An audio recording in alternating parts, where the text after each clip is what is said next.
7 of spades. 10 of spades. From dummy, the Queen of spades. Well, I can't follow suit, so I discard the 6 of diamonds. Our trick. From dummy, the Ace of spades. Queen of diamonds. 8 of spades. And there goes my King of spades, losing to your ace. Our trick. From dummy, the 2 of spades.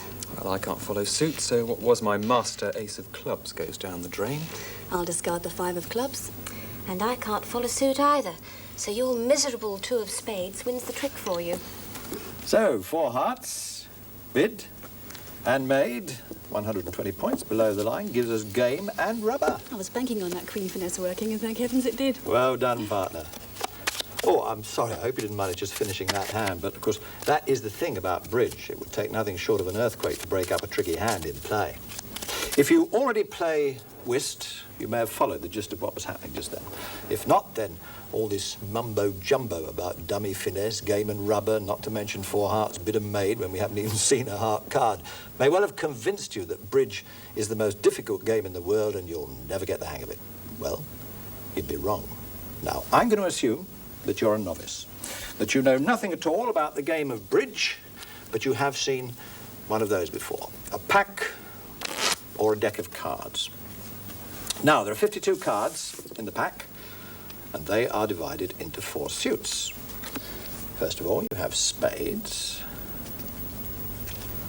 then you have hearts, diamonds, and the 4th suit is clubs. Jokers, we don't want to know about. There are 13 cards in each suit. Aces are high, then you rock king, queen, jack, 10, right the way down to the miserable little 2, which can still take a trick, as you saw in that first hand. Bridge is a partnership game for 4 players, and the partners sit opposite each other. So Tessa is my partner, and we are playing these 2 little rogues here, Amanda and Peter, who are also playing in partnership. Now, partnerships can be decided by natural selection. That is, husband and wife, say. That's not always a very good idea. Or mum and dad versus the youngsters, or simply the 2 best players teaming up with the lesser mortals. But to stick strictly to the rules, we should each of us cut a card.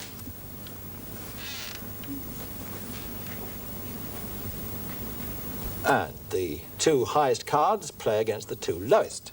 And the highest of all is the first to deal, because we fixed it that way just to demonstrate Tessa and I are partners against Amanda and Peter. And Tessa is the first one to deal. Right, stage 1, the deal. Opponent on the dealer's left thoroughly shuffles the pack. There you go. And just to make sure all is fair and above board, her partner cuts the pack. And Tessa starts the deal. 1 card at a time, to each of us in a clockwise direction. We play with 2 packs of cards, different colours. We've got red and blue. And while Tessa is dealing, I'm busy shuffling the next pack, preparing it for the next deal. Now, once we have got our 13 cards, we come to stage 2. The first exercise in skill, the bidding. As you saw at the beginning, a card was played from each hand in turn, and the highest card of the suit first played won the trick. So there are 13 tricks to be won. And we bid against each other to decide the contract, the highest contract, in other words, which partnership thinks it can win the most tricks. Now, to do that, it must take at least 7 tricks, obviously. That's 1 more than the highest equal division of 13, 6 and 6. So we discount the first 6 tricks. We call that the book. And the bidding starts at 1. Now, each bidder has the right to choose the trump suit, and any card in the trump suit will win against any card in the other 3 suits. So, if I bid 1 spade, I'm saying that between us, I think that my partner and I could win 7 tricks, providing spades are trumps. Well, obviously, the bidding can rise from 1 up to 7 to Grand Slam level. And it can also rise within each level from suit to suit. Poor old clubs are the lowest. They're outranked by diamonds. Then come hearts, which in turn are outranked by spades. Easy to remember because if you go from the bottom up, they're in alphabetical order, C, D, H, S. Now, only one bid outranks them all, and that is a bid of no trumps. The bidder is saying that he is prepared to make the contract without any suit being chosen as trumps. Right? Well, the best way to learn bridge is to play it. You know enough now about the basics of the bidding to join in our game as an observer, so feel free, wander around the table and observe. My partner Tessa dealt. The bidding runs clockwise with the dealer having had the first chance to bid. Although they're not high numbers, I have got 6 hearts, which means that there are 7 more out against me, but my partner should have some. So, if I bid hearts, and of course the trump suit does beat all others, how many of the 13 tricks could we make? I should make a trick each with the ace and the king of clubs, and then being void of clubs, could trump in whenever I wanted, if I needed to. The ace of diamonds should win us another trick, and if the king of diamonds is well placed, in other words on my right in Peter's hand, then I may be able to finesse the queen as I did in the last hand, and she'll make a trick on her own. If the other 7 hearts are fairly evenly spread, 3 rounds should draw them out. So I think we could make 7 tricks. The first 6 of the book don't count. So I reckon I can afford to bid 1 heart. So, length in spades, 5 to the queen, and with spades outranking hearts, I wouldn't need to raise the bidding to the 2 level. But even so, my hand is simply not strong enough to enter the bidding at this stage. Perhaps my partner will be able to, but for the meanwhile, I shall say no bid. Well now, partner opened the bidding with 1 heart. Opponent number 1 passed. What should I bid? Well, I've got 3 hearts, which is the suit my partner bid. 4 diamonds to the king-jack. Only problem is that to bid diamonds, I'd have to raise to the 2 level, as diamonds rank below hearts, and that could give the impression that I'm stronger than I am. What else have I got? My hand is balanced, no singleton, 1 of a suit, or voids, none of a suit. So there is 1 bid that will reflect just that and keep us at the 1 level and tell my partner that I'm not exactly loaded. 1 no trump. What a pity. Here I am with a hand strong enough to open the bidding, but with my partner having passed and our opponents up to 1 no trump, I'm not strong enough to enter the bidding at the 2 level. I could make the ace and king of spades, and the queen of hearts once the king has driven out the ace, but I still have no suit long enough to choose as trumps. No bid. The remaining high cards must be fairly evenly divided, as our opponents haven't entered the bidding, and Shaw's limited response of 1 no trump to my 1 heart opening means he isn't exactly sitting on a powerhouse either. So, how do I stand? 6 hearts to the 9, and doubletons in spades and clubs, in other words, 2 cards in each suit. And as the bidding stands at the moment, we're committed to making 7 tricks in no trumps. Oh, doesn't make sense, does it? Far better to have hearts as trumps, which gives even the low hearts more power, as they could trump spades after 2 rounds. So I'll bid 2 hearts. No bid. And that is a minimum limit bid, if ever I heard one. Takes me out of my 1 no trumps bid with a simple rebid of her own suit. So what she's really saying is, I've got minimum values and not too balanced a hand, so we'd be better off with hearts as trumps. Then we stand a good chance of making a contract of 2, 8 tricks in fact. Well, who am I to argue? No bid. No bid. And 3 no bids in a row ends the bidding. A contract has been entered into, and we are about to play a hand in which we must make at least 8 tricks with hearts as trumps, and our opponents will do their darndest to stop us from doing so. But before we move into the third stage of the game, playing the hand, did you get a feeling for the bidding? Well, certainly there were a few bridge terms there you will have picked up. Doubletons, singletons and voids. 2 of a suit, 1 of a suit and none of a suit.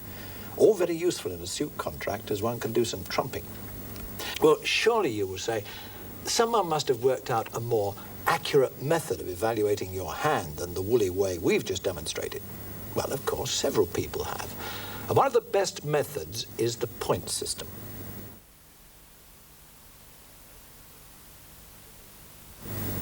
As you know, a trick is won by the highest card in the suit first led. Unless, of course, it's trumped, because any card in the trump suit beats all cards in the other 3 suits. So, 2 factors affect the strength of your hand. How many high cards you hold, and the distribution. After all, there are only 13 cards in each suit. So if you hold, say, 7 clubs, there can only be 6 more clubs divided among the other 3 players. Now, if we give a points value to these 2 factors, it'll give us a yardstick by which to measure the strength of our hand. This has got nothing to do with the scoring. The point system is simply a way of judging whether or not your hand is strong enough to bid and how many tricks you can expect to win. The top 5 cards in any suit are called honours. That's the ace, king, queen, jack, 10. Now, if we give the top 4 a points value, 4 for an ace, 3 for a king, 2 for a queen, and 1 for a jack, we can start to do a little addition and decide whether or not we have a better than average hand. There are 10 honours points in each suit. So, obviously, there are 40 in the whole pack. Divided between 4 players, the average hand must be 10 points. Now, what was the other factor? Right, distribution. The more cards you have in one suit, the less are divided between the other 3 players. 13 cards in a suit, so the average holding for each player must be 3, with 1 left over. So to hold 4 puts you just above average.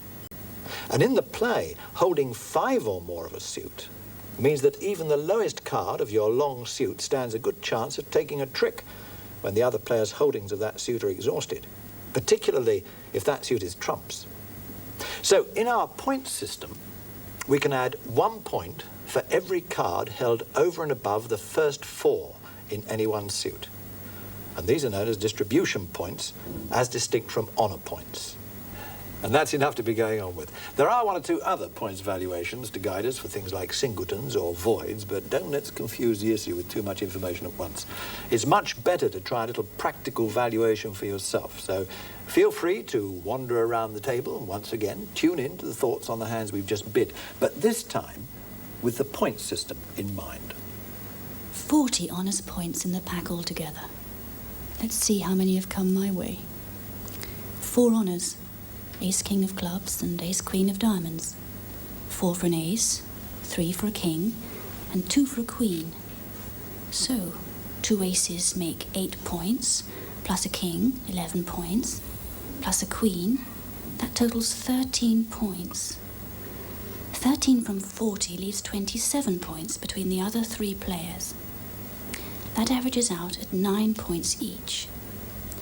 Now, if, and it is only if, my partner has an average holding, we have 22 points between us, just over the halfway mark. So out of 13 tricks, we should make 7. Any distribution points to add? Well, yes. Long suit of hearts, 6 altogether, so I can add 2 more distribution points. Obviously enough points to open the bidding, but do I have a biddable suit? Yes, my 6 hearts. Now let's see. A biddable suit is one with 4 cards headed by an honour, or one with 5 cards or more. 5 or more of a suit, irrespective of any honours, is a rebiddable suit, which means I could bid hearts again without partner supporting me. So, 1 heart. An opening bid of 1 heart must mean that Tessa has at least 13 points.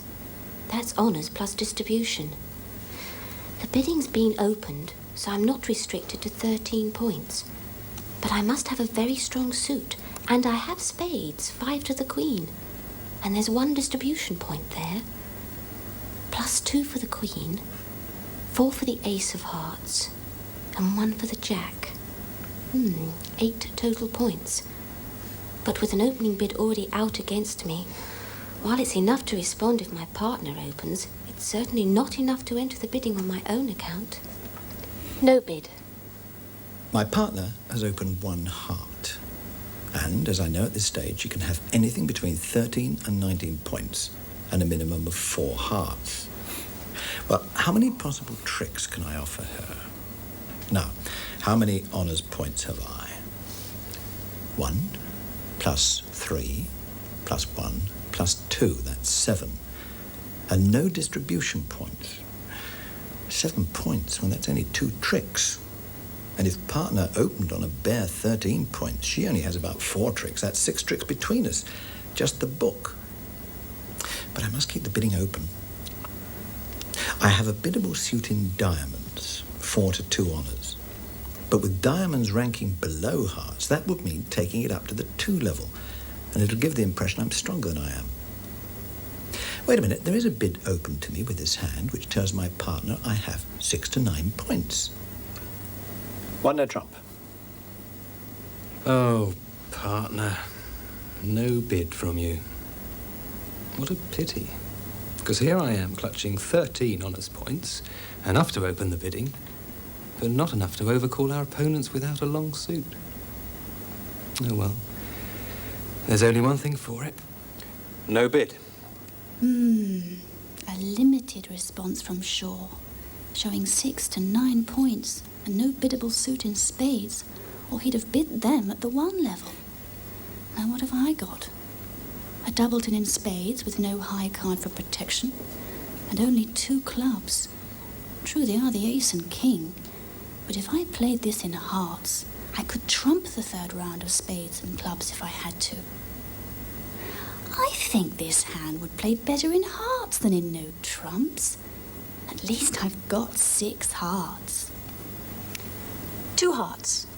No bid. No bid. No bid. And 3 no bids in a row ends the auction, and my partner and I are in a contract at 2 hearts. 8 tricks to be won with hearts as trumps. As my partner was the one to bid hearts, she becomes the declarer and plays both our hands. I become the dummy. What does dummy do?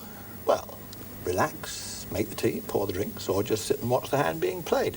But I think on this occasion, I'll use the time just to recap on your introduction to bridge and remind you of the points we've covered and some of the phraseology that went with them. Evaluate your hand by using the point system. Honours points, 4 for an ace, 3 for a king, 2 for a queen, and 1 for a jack. Distribution points, 1 point for every card of more than 4 in a suit. You need between 13 and 19 points to open the bidding with one of a suit, and 13 or 14 points plus an evenly balanced hand to open 1 no trump. To respond to an opening bid of one of a suit by your partner, you need a minimum of 6 to 9 points. But if you need to go to the 2 level because of the rank of the opening suit, for instance, if your partner opened 1 heart and you wanted to respond with diamonds, you can't bid 1 diamond, you've got to go up to 2 diamonds. Well, then you need a minimum of 9 points. If you consider that roughly 3 points in your hand should take 1 trick on the table, you'll see the sense of it. Because at the 1 level, you are offering your partner 2 tricks. But at the 2 level, you need to offer 3 tricks. The next requirement for opening is a biddable suit. That's any 4-card suit headed by an honour, ace, king, queen or jack. Or any 5-card suit or longer, which is known as a rebiddable suit. That's one that you can bid more than once, whether your partner supports it or not. But most important is a sound rebid. This is a suit you can bid 2nd time round after your partner's response. If you've got a rebiddable suit of 5 or more, well, that's fine, you can rebid that. Or it could be a 2nd biddable suit, that is 4 to an honour. But either way, the sound rebid should be there. A limit bid. Now, this is one we didn't fully define before. I made one in response to my partner's opening of one heart. I responded, 1 no trumps. It puts a limit on the total number of points that I hold. It is telling my partner that I hold between 6 and 9 points and no more. You'll recall, in fact, that I had 7. My partner also replied with a limit bid, a simple rebid of her own suit, 2 hearts. And she was saying, I'm within 2 points of the minimum required for an opening bid. The minimum is 13 and she had 15. So, no trumps and a rebid of your own suit are limit bids, showing points holding within limits. 3 no bids in a row ends the bidding, and the hand is played by only one of the partnership that made the highest bid. That player is called the declarer because he or she was the first to declare the suit or no trumps in which the contract is being played. Meanwhile, will my partner make the 2 hearts she bid?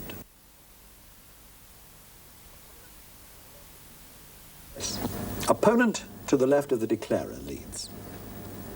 And that's me. The opening lead is nearly always the most difficult, because until I've made it, we don't know what's in dummy.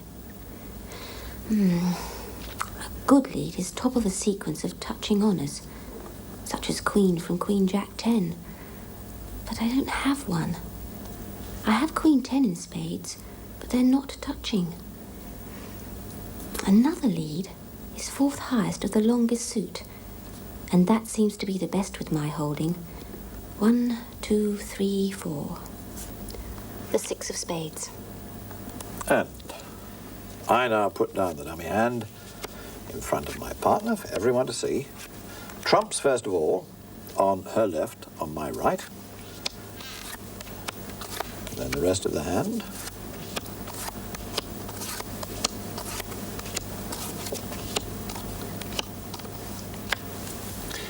There we are. And now Tessa gets her first opportunity to judge whether our bidding has landed us in the right contract. She can now take her time to plan her strategy.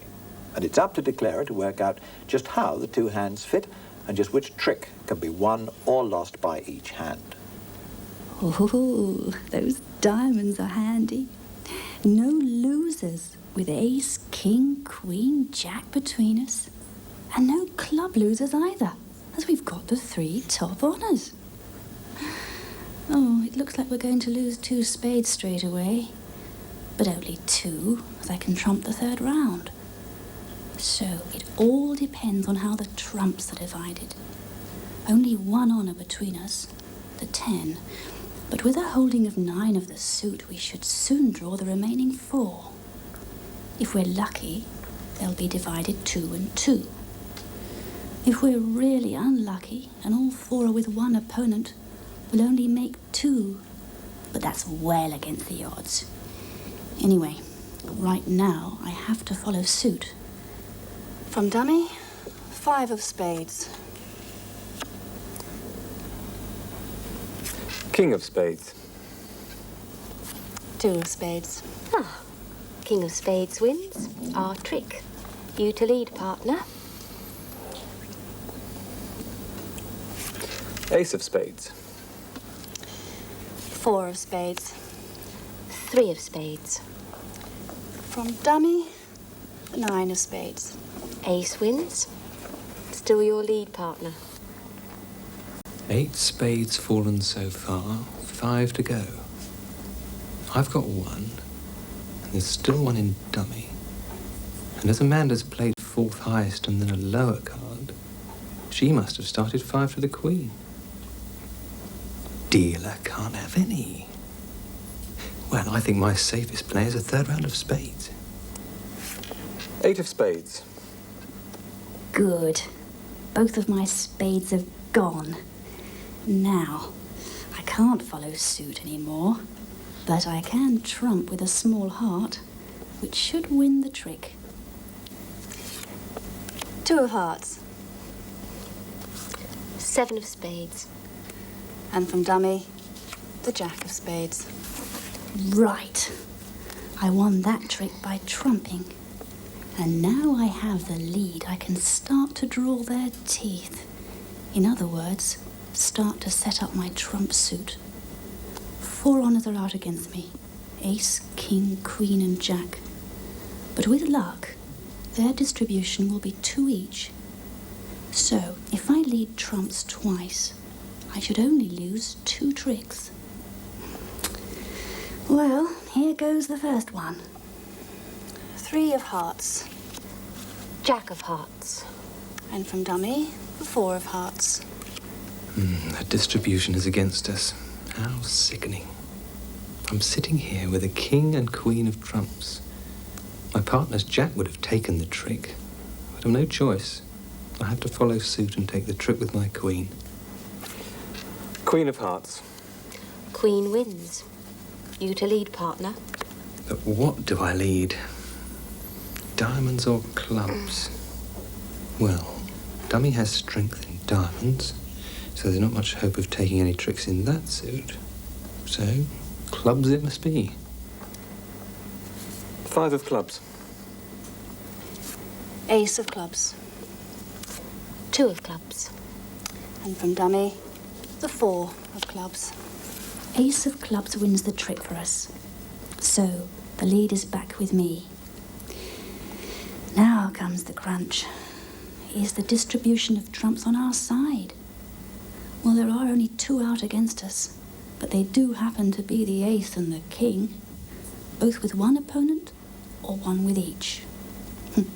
Only one way to find out. Lead another trump. 5 of hearts. Ace of hearts. From dummy, the 7 of hearts. King of hearts. Ace wins. My lead couldn't have been sitting better for them. Now, what to lead? Well, partner led clubs last time. He may have the king. So, back to clubs we go. 8 of clubs.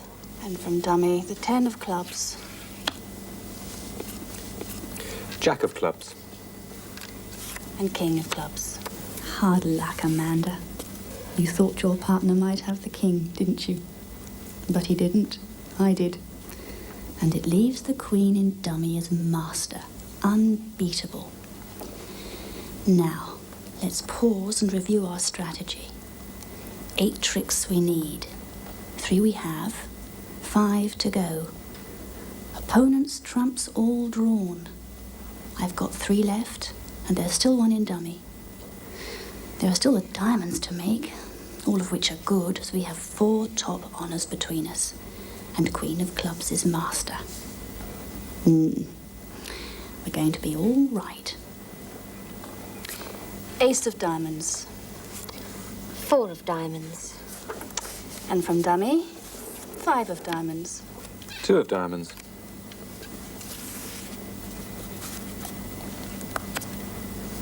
Queen of diamonds. 9 of diamonds. From dummy, 8 of diamonds. 6 of diamonds. Now to make dummy's king of diamonds. 3 of diamonds.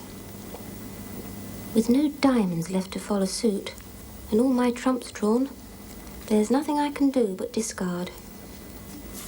3 of clubs. And from dummy, king of diamonds. 7 of diamonds.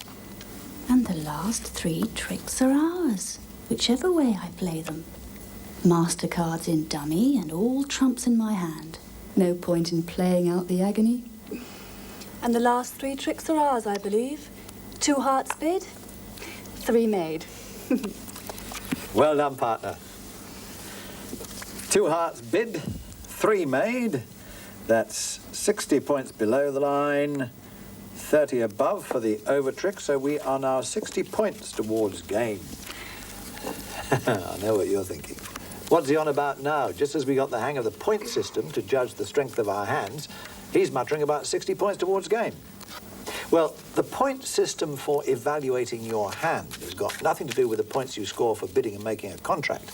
So let's forget value points for the moment and concentrate on scoring points.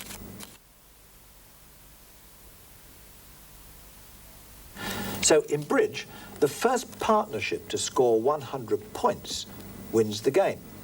And the first to win 2 games wins the rubber. So how do you score?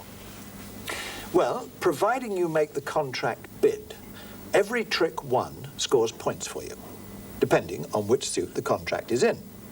If the hand is played in no trumps, and you make your contract, you score 40 points for the first trick above the book, that's the first 6 tricks, and 30 for every subsequent trick won.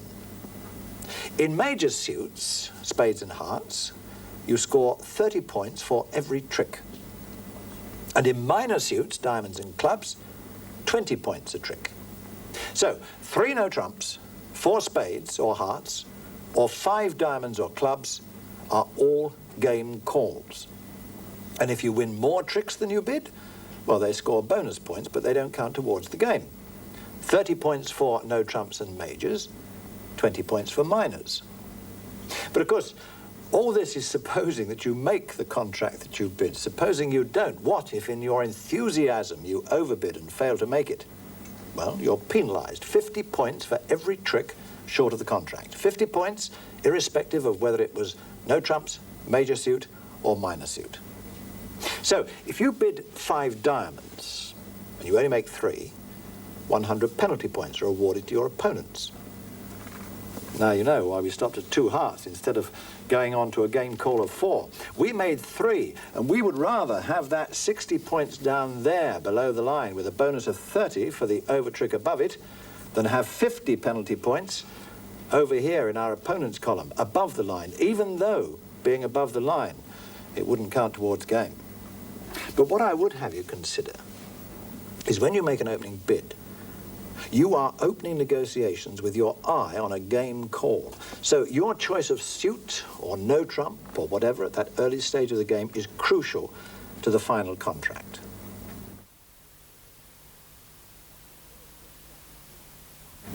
Now, we've already discussed the requirements for opening one of a suit.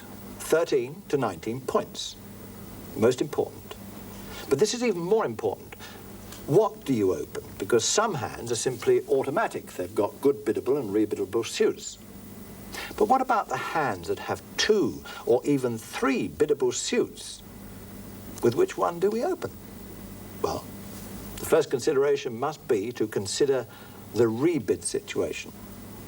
Because if we open the bidding and partner, who hasn't yet passed, makes a positive bid, what in bridge terms we call an unlimited response, we must keep the bidding open. Well, while my partner was winning the last hand, I sorted out some examples. They are all openers, all opening hands, but they do appear to offer a choice of opening bid. We'll try them out on our 3 guinea pigs and tune in on their thoughts of what they would bid and why. All right, Tessa, my love, you first. Thanks for nothing. Okay. Let's just check that Shaw's not having me on with the point count. 2, 6, 9, 12, 15 for honours, and 1 distribution point for the diamonds. 16. Plenty to open on. Biddable hearts and rebiddable diamonds. Hearts stronger in honours, but length is more important. 1 diamond. Right on. Why? Length every time. The more I have, the less there can be with the opposition. The longer the suit, the more control you have. What can I say? Absolutely right. All right, Amanda, your turn. 2 biddable and 1 rebiddable suit, and a void in clubs. Strong honours in diamonds, and in hearts no honours at all. But still, length over strength, and who knows what partner may respond with. 1 heart. Absolutely right again. If you have a rebiddable suit, that's 5 cards or more, that is the one you open with, irrespective of the strength of the suit. What happens if you have 2 rebiddable suits? Well, I'll come to that in just a moment. There you are, Peter. Try that for size. All right, thank you.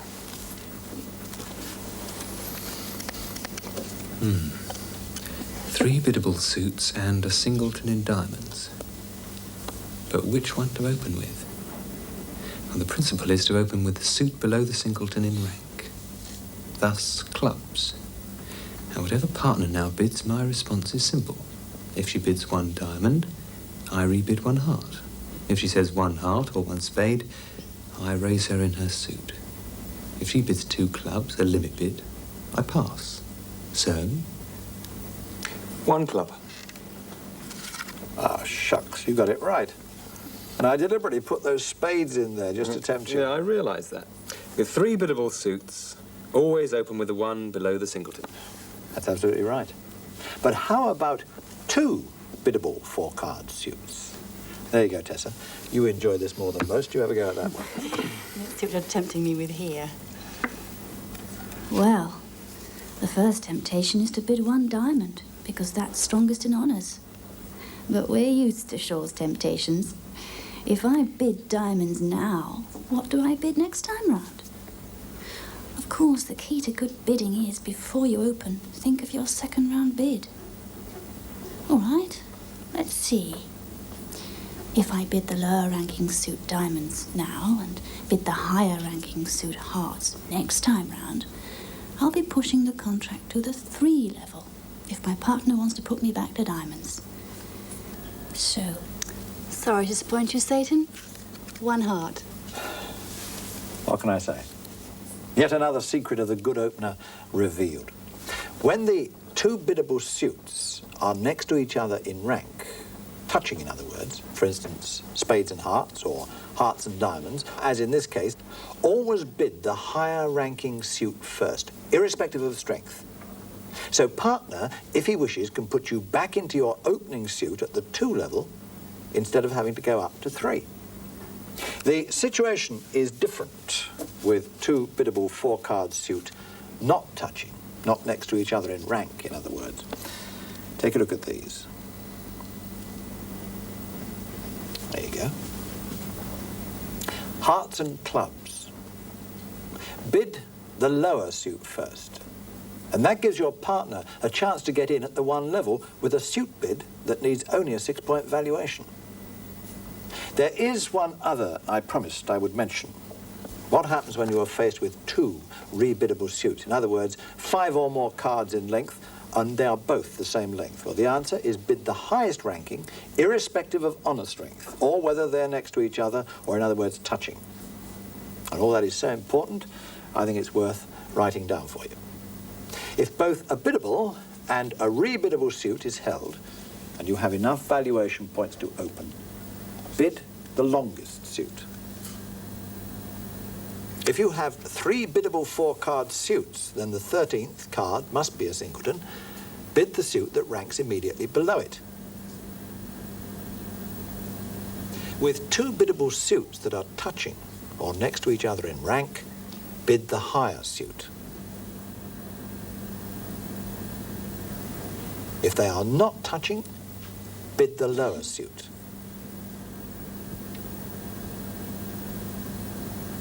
And if you have 2 rebiddable suits of the same length, for instance 5 cards each, bid the higher suit whether they are touching or not. Of course, if one is longer than the other, say 6 and 5, then you bid the longer. And now, do you think you've got the opening bidding all sorted out? 13 to 19 points, biddable or rebiddable suits, and most important, a sound rebid? Good. Then allow me to toss a minuscule spanner in the works. Here you are, my golden guineas. Every hand an opener. But what? Very crafty. Now let's make a point count first. 1, 5, 6, 9, 11, 14, and no distribution points. Yes, it's an open, all right. But what do I open? Aha! This hand fits into another slot. Balanced hand, 13 to 14 points. I would open 1 no trump. And you would be absolutely right. How about you, partner? Well, I've certainly got a biddable suit here, but just let me think. how many points for starters? 4, 6, 9, 12, 13, and spades a good biddable suit. But just a moment. Supposing I do open one spade, what can I rebid if my partner responds with, say, 2 diamonds? Neither hearts nor clubs are biddable. My spades aren't rebiddable. I daren't rebid 2 no trumps. That'll make him think I've got a stronger hand, 15 to 16 points, and then he'd go leaping into a game call. On 13 points, I must open. But let's face it, I don't have a sound rebid. Staying again, Shaw. I'd open 1 no trump. And you too would be absolutely right. How about you, my lovely? Well, obviously I'm going to finish up opening 1 no trump. But let's see how I get there. Not quite as balanced as the other 2 hands. But how many points? 4, 6, 10, 13, 14. A strong biddable suit in hearts. But where is my sound rebid? I haven't one. You'd have a fit if I opened 1 heart, wouldn't you? So I won't. 1 no trump. Well done, that girl. Well, there you are. 3 different hands, but all with 1 no trump openings. I wonder if you spotted the similarities. First of all, the point count, 13 and 14. And that's all, no more. Clearly limited in values. Second, the shape of the hands. No singletons, no voids. All 3 are balanced hands. And third, and most important, you don't need a rebid to open no trumps. So, what does the opening of 1 no trump tell your partner? It tells your honours point count to within narrow limits, 13 or 14. It tells him that you have a balanced hand with no singleton or void, so with any suit he cares to respond, he knows that you will have at least a doubleton to back him. The final contract is virtually his decision. There are several schools of thought about the point count needed for a 1 no trump opening. Some favour the lower limit of 13 or 14 points. Others go for what is known as the strong no trump, 16 to 18 points. But providing you all know which you are playing, there are no problems of communication between you. However, always one to like something just a little different, I'd like to recommend the popular Acol system, which has a little bit of each. You play the weak no trump opening when you are non-vulnerable, and the strong no trump when you are vulnerable. I know what you're saying, but what's all this with vulnerability? Where does he get all these words? Right, I'll explain it to you. Vulnerable is what we will be if we win this next hand and reach game. 2 out of 3 games wins the rubber, right? So as soon as you win 1 game, you become vulnerable, which simply means that if you don't make your contract, the penalty points against you are doubled from 50 to 100 for every trick you are light. It does sharpen up your bidding and your play, I can tell you. Now, what do we need to become vulnerable? Well, take a look at the score sheet. We have 60 below the line. That means we are 60 towards game, the first game of the rubber. Only the below the line score counts towards game. Above the line here is for bonuses and over tricks. 60 towards game. Game is 100. So all we need is 40 points. Just a simple 1 no trump or 2 of a suit, bid and made, is all we need. You dealt my treasure, it's you to bid. Looks like an opener here with 2 biddable suits. Let's take a point count. 3 for the king of spades, plus 4 for the ace of hearts is 7, 4 more for the ace of clubs, 11, and 3 for the king, 14. No distribution points, so 14 it is. A fairly balanced hand of 4 hearts, 4 clubs, 3 diamonds, 2 spades, no singletons, no voids, and the right number of points for a 1 no trump opening. 1 no trump. Oh, lucky old you. I've stared and stared at my hand. I've got 2 biddable suits, spades and clubs. In fact, spades are rebiddable. But I still can't find more than 9 points. Oh, it's a nice hand to respond on, but it's certainly not enough to overcall at the 2 level. So, with hope still springing, I'll just have to leave it to my partner. No bid. So, my partner opens one no trump, meaning that she's 13 or 14 points and a balanced hand, which makes my hand very interesting indeed. With a point count of 4, 5, 9, 12 on her points, plus a distribution point for the 5th diamond, I've got enough points here to open myself, let alone respond. At least 26 points between us, maybe 27. Just under 3 points a trick. That's 9 tricks in no trumps. Well, with that combined point count, we must go to game. But in what? With 3 spades and 2 hearts, and Amanda opening no trumps, we haven't sufficient cards for a major suit game. The only other fit we may have is in diamonds. But that would mean 5 diamonds. 11 tricks, no. No, I'm taking the obvious course that only needs 9 tricks. 3 no trumps. Obviously, Shaw's prayers haven't been answered. And on this hand, there's no way I can help him out. 2 queens, 2 jacks. No bid. Bless you, partner. No need for me to say more. No bid.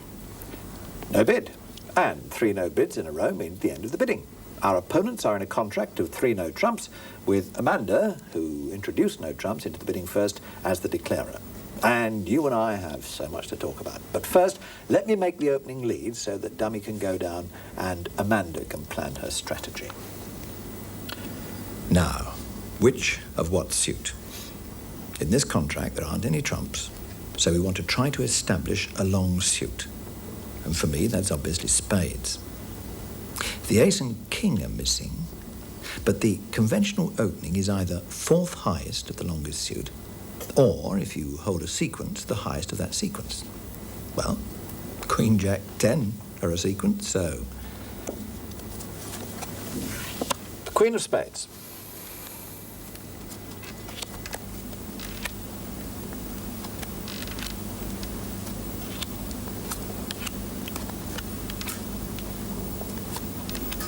Now, Amanda is going to need a little while to plan her strategy on this hand, so let's just recap on what you've learned so far about scoring. Because if you overbid and you fail in your contract, penalty points are awarded against you. 50 points for every trick you go down. In other words, you are short of your contract. And if you already have a game to your credit and you are therefore vulnerable, it's going to cost you 100 points for every one down. All these points go above the line on your opponent's side of the score sheet and, of course, don't count towards game. Now, don't worry too much about memorising all these figures because most brand new packs of cards have, as well as the jokers, a card showing bridge scoring. You can always keep that by your side. And I'll tell you about other bonuses, etc., as we go along. Meanwhile, let us to the task in hand, and that is to earn ourselves a few penalty points by defeating our opponent's contract of 3 no trumps. I hope. Right, Amanda. You seem to have a knotty problem. You can say that again. 3 no trumps means 9 tricks we have to win. And on the face of it, we only have 7 top tricks. Ace King of Spades will make, Ace of Hearts, Ace King of Diamonds, and Ace King of Clubs. Somewhere along the line, I've got to develop 2 more tricks. Spades. No. Hearts? Obviously, we only make the ace. And with only 6 hearts and opponents with 7 against us, including king and queen, no again. Might be able to develop 1 more trick in clubs. But 1's not enough. I need 2. Best chance is diamonds.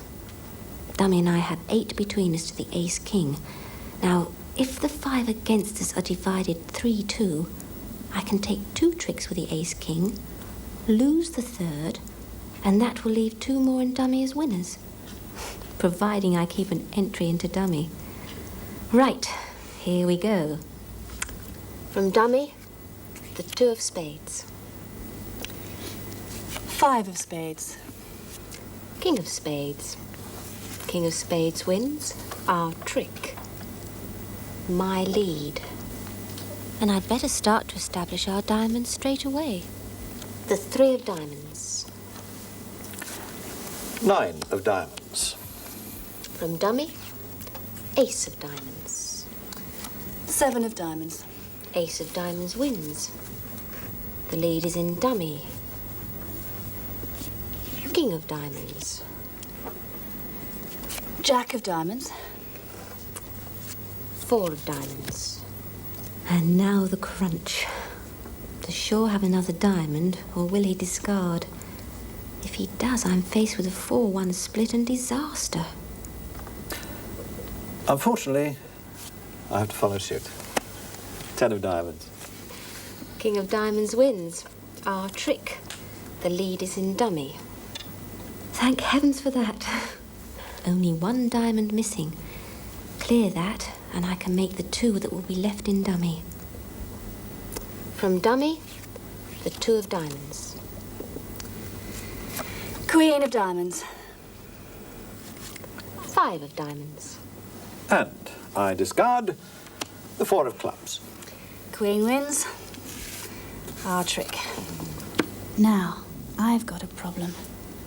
Partner led spades from strength, but we've got to knock out the ace control in dummy before they can be effective.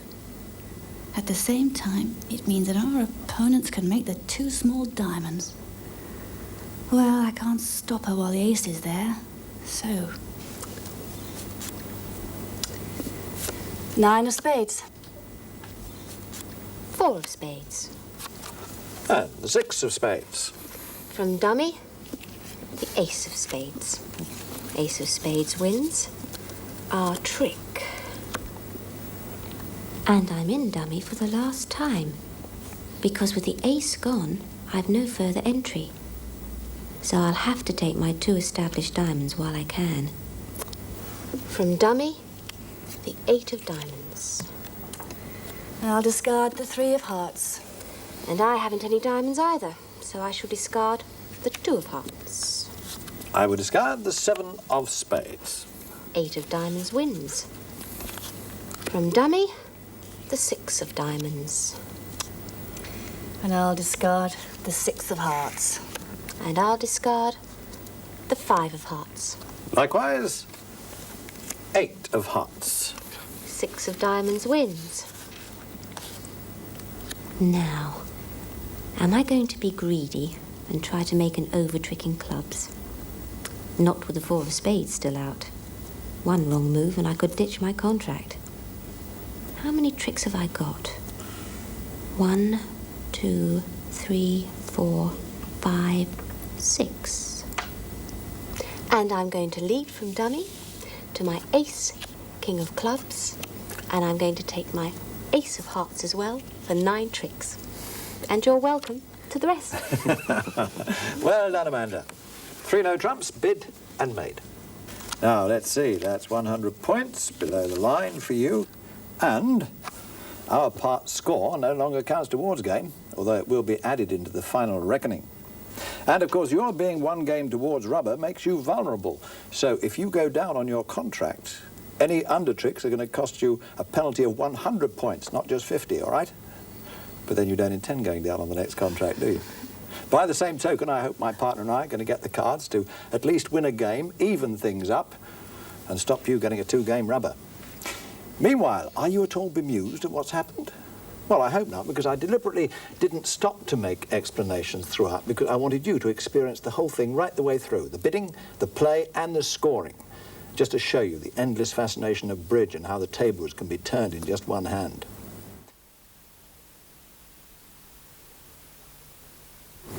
We've already discussed at length what you need to open the bidding. A biddable suit, preferably a rebiddable suit, but certainly a sound rebid, plus a point count of between 13 and 19 to open at the 1 level. But what we haven't discussed is, when your partner opens, how many points do you need to respond? Well, the simple answer is not so many. You already know that your partner has at least 13 points. And on our rough and ready guide of 3 points to a trick, 4 and a bit tricks. Now, the least you need to be able to offer to respond is 2 more tricks, 6 points in other words. That, plus the advantage of choosing trumps, should see you home at the 1 level. But if you need to raise the level to the 2 because the suit ranking, you're obviously going to need 1 more trick.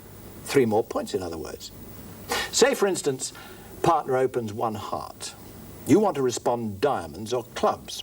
Well, to do that, you've got to go to the 2 level, haven't you? And therefore, you would need a minimum of 9 points. Obviously, you've already valued your hand 4, 3, 2, 1 for honours, plus 1 distribution point for every card over 4 in a suit. You don't have enough points to open. Partner does. So what are you looking for now? You're looking for a fit. How your hand will dovetail into your partner's so that the choice of suit or no trump will be the right one for the hand to be played in. Often, of course, you'll find it right away. With a point count of 17 and 2 biddable suits, partner has opened 1 heart. The highest ranking of the 2 biddable suits because they are touching next to each other. You look at your hand, and there's a fit staring you in the face. You know your partner must have at least 4 hearts to an honour, possibly 5. And you have 4 hearts to support him. So there's the fit. Obviously, a heart contract is favourite. But hold on there. Your partner will be delighted to see your doubleton diamond, because as soon as that is exhausted, he can trump in all others. If it had been a singleton, he'd have been even more delighted and positively ecstatic with a void. Well, that's got to be worth extra distribution points, hasn't it, when you're valuing your hand? And, of course, it is.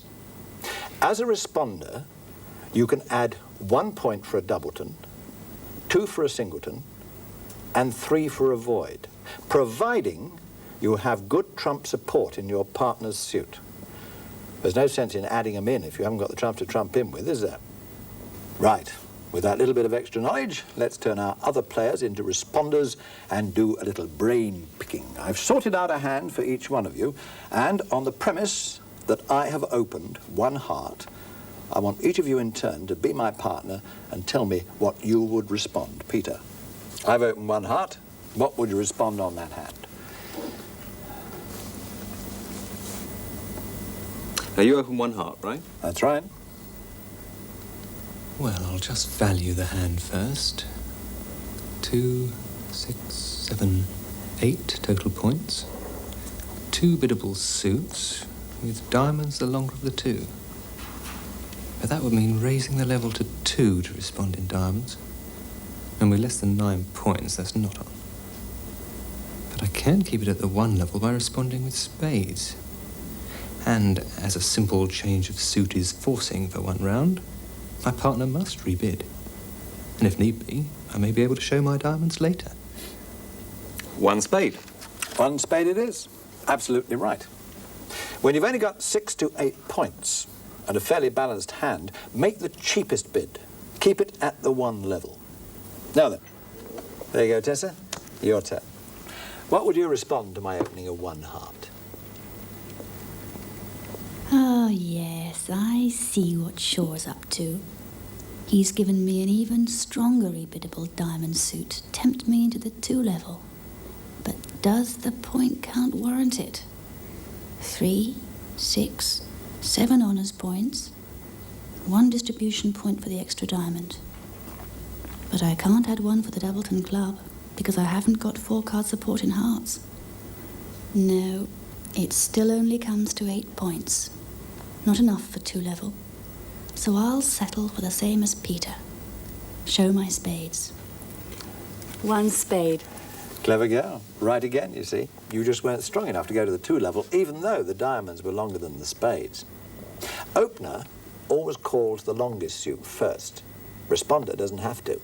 And to show a major suit is more constructive. But if you have 11 points or more, you can show both the suits, the longer minor first, and then the major. And now, Amanda, what will you show us? Well, having listened to the professor rabbiting on all this time, seeing all those tricky fixed hands spread about, I was completely convinced I was going to be another 1 spader. But looking at this hand, I'm not so sure. I have 7 points, enough to respond. But I don't have a biddable suit. I could respond with 1 no trump. It's a limit bid. It shows my point holding within strict limits, between 6 and 8. And it reflects a balanced hand. Surprise, surprise. One no trump. Absolutely right. And of course, being a limit bid, it's not forcing, so I don't have to rebid. So I can either leave us in one no trump and you'd have to play the hand, or I can go back to hearts, to 2 hearts, or 2 of any other suit, or I could even support your no trumps if I was strong enough. So there you have it. Minimum responses to a 1 opening. Now, Amanda here responded 1 no trump because she hadn't got a biddable suit, but she did have between 6 and 8 points. The other 2 showed their major suit, spades, because they couldn't venture in at the 2 level. They just hadn't the necessary values, 9 points. But there is a situation where you can raise to the 2 level on minimum values. Take a look at this hand. It's just such a hand as we were talking about a short while ago, where you've got support for your partner's suit, in this case hearts, and not much else. If you value this hand, you'll see that you have 6 honour points, plus 1 distribution point for the shortage of spades. Remember, 1 for a doubleton, 2 for a singleton, and 3 for a void. You could respond 1 no trump to your partner's opening of 1 heart, but that wouldn't show the fit in hearts here. So, you make a single raise to 2 hearts. You are virtually saying, I've got support for your suit partner, but simply minimum values, limited to between 6 and 9 points. So if your partner opens in a major suit, and you hold 4 of them, raise your partner in his own suit. At the level you raise him to indicates the number of points you hold within strict limits. It's a limit bid. Therefore, it's not forcing on partner to rebid. The decision on whether to go on is left to him. And when you realise that a joint holding of 26 points should be enough for you to make 10 tricks in a suit call, you'll see the sense of those limit responses. If partner opened on a minimum of 13 points and you hold 13 to 15, you must be in game. If he or she opened on a maximum of 19 points with a 1 opening, you're in the slam zone. But all this is very heady stuff, isn't it? Here we are discussing responses to an opening at the 1 level, and already we're contemplating slams. So let me come down to earth with the thought that partner may open not in a major, but in a minor suit. Now, even though you may hold 4 or more of that suit, it isn't constructive to raise it if you hold a biddable major. Because bear in mind, fewer game contracts are played in the minor suits, so it's worth exploring the position in the majors. Who knows? You might discover a fit in a major, or it might enable you to play in no trumps. And it's a lot easier to make a game at the 3 or 4 level than it is at the 5 level. However, how about this game? Now, you know the score, and I reckon you know enough about bridge now to mentally take my seat here and bid this hand. I dealt, so I'm first to bid. Now, take a look at that. What should I bid? I'll give you a little while to think about it.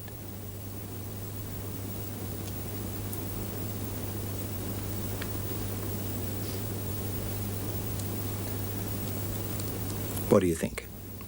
Yeah, it's pretty obvious, isn't it? 14 points, including 1 for the 5th spade. Remember, at least a biddable suit, and preferably a rebiddable one and a sound rebid. Well, spades are all of that, aren't they? 1 spade. Well, Shaw started the ball rolling, and being 1 game up, we're vulnerable. So I've got to be even more careful how I bid. What have I got? Not a lot. 6 honest points. Just enough had partner open the bidding to respond at the 1 level, but Shaw's put play to that with an opening of 1 spade. All I can do is sit back for the moment and see if Amanda has anything to say. No bid. Now, you're in a good position. You know that I've opened 1 spade. You know that Peter has passed. So now nip round, have a look at Tessa's hand and see what you would respond to a 1 spade opening. We'll give you a few seconds before we tune into Tessa's thoughts.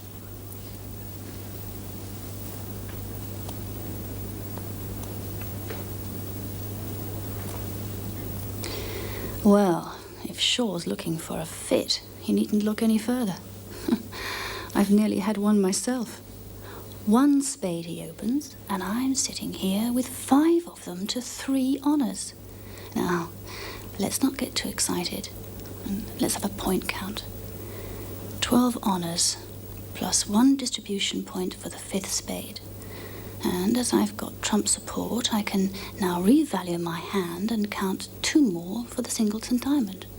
15 points altogether. Do I show my hearts? No. Even if partner opened on a minimum 13 points, we've found a major fit and have game values between us, so let's not beat about the bush. 4 spades. Oh, straight to game call. Well, well, well. The auction has reached a high level already. What can we do about that? Nothing much on this hand. 9 points in honours. 3 distributional points for the 5th, 6th and 7th diamond. I must be able to do something with 7 diamonds. But can I? Means joining in the bidding at the 5 level. 11 tricks. And we're vulnerable. It could cost the earth if we went down, especially if we were doubled. Our partner has already passed. Would it be sensible for us to double them? No, I don't think so. To beat them, we'd need 4 tricks. I may make the ace-king of clubs, but I need 2 more tricks from partner to defeat the contract. No bid. My dear partner has gone straight to game, with a limit bid showing at least 4 card support for my spades and 13 to 15 points. So a joint valuation with my hand gives us between 28 and 30 points, because I can now add another point for my doubleton diamond. Her spades have been agreed. Plenty for game, but not enough to start looking for a slam. And as a limit bid is not forcing, I don't have to do a thing, except play the hand. No bid. No bid. And 3 no bids in a row ends the auction. We have contracted to make 4 spades, that's 10 tricks. I'm the declarer. Peter, you to lead. Now, they've got to take 10 tricks. So if we can find 4, we can beat them. Doesn't seem very likely. My king of diamonds might be useful, but I've only 2 trumps and no singletons or voids. I only hope Amanda can do something about this, because I certainly can't. So, what shall I lead? I have a sequence of 3 touching clubs headed by the jack, so clubs it is. Lead the highest of a sequence. Jack of clubs. Well, I don't think you're going to be very disappointed with this hand, Shaw. There you go.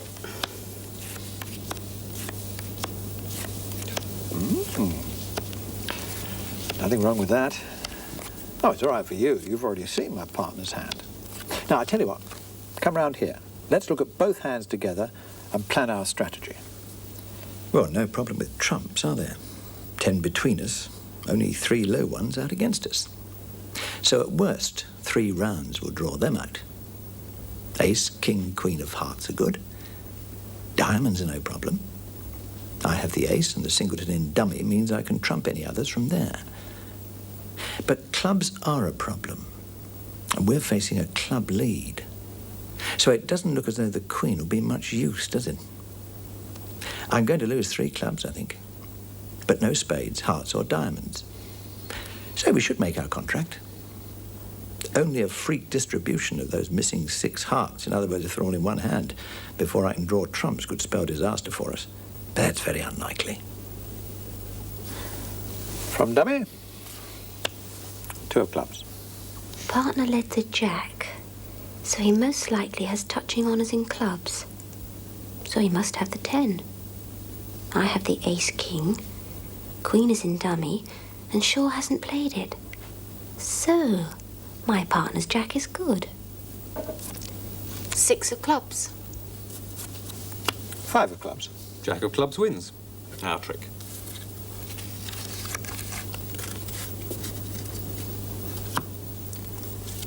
10 of clubs. From dummy, 4 of clubs. King of clubs. 7 of clubs. King of clubs wins. Your lead, partner. Ace of clubs. 8 of clubs. 3 of clubs. And from dummy, the queen of clubs. Ace wins. Still your lead, partner. 3 tricks we have. 1 more, and we've defeated their contract. But where do we find it? A lot may depend on my next lead. I have all those diamonds, and there's a singleton in dummy. Sure open spades, and with the queen, jack, 10 in dummy, he probably has the ace and king. So no joy there. Nor in hearts with ace, king in dummy. So our one chance is in diamonds. If my partner has the ace and can make it while that singleton is still in dummy. 5 of diamonds. Ace of diamonds. 8 of diamonds. From dummy, the 4 of diamonds. Ace of diamonds wins. Our first trick. Now for a little dentistry, in other words, to draw your trumps. Ace of spades. 7 of spades.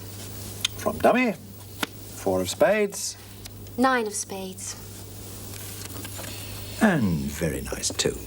1 trump from each. 1 to go. Who's got it? King of spades. 8 of spades. From dummy, 6 of spades. I discard the 2 of diamonds. Thank you very much, Peter. That's the last of the trumps out against me. Let's see if the heart suit breaks us evenly. Queen of hearts. 2 of hearts. From dummy, 3 of hearts. 9 of hearts. Now, over into dummy and cash the ace and king. 6 of hearts. 4 of hearts. From dummy, the ace of hearts. 10 of hearts. Ace of hearts wins, followed by the king of hearts.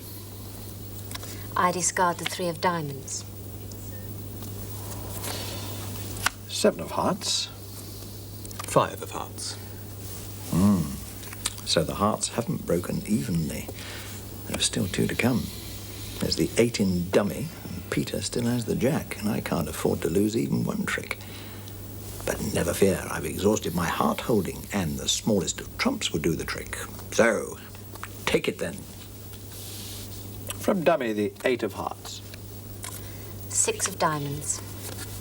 I trump with the 2 of spades. And there goes my master jack of hearts. And with trumps left in dummy, the rest of mine. 4 spades, bid and made gives us game. That's 120 points. Below the line, 1 game each. Now we are both vulnerable.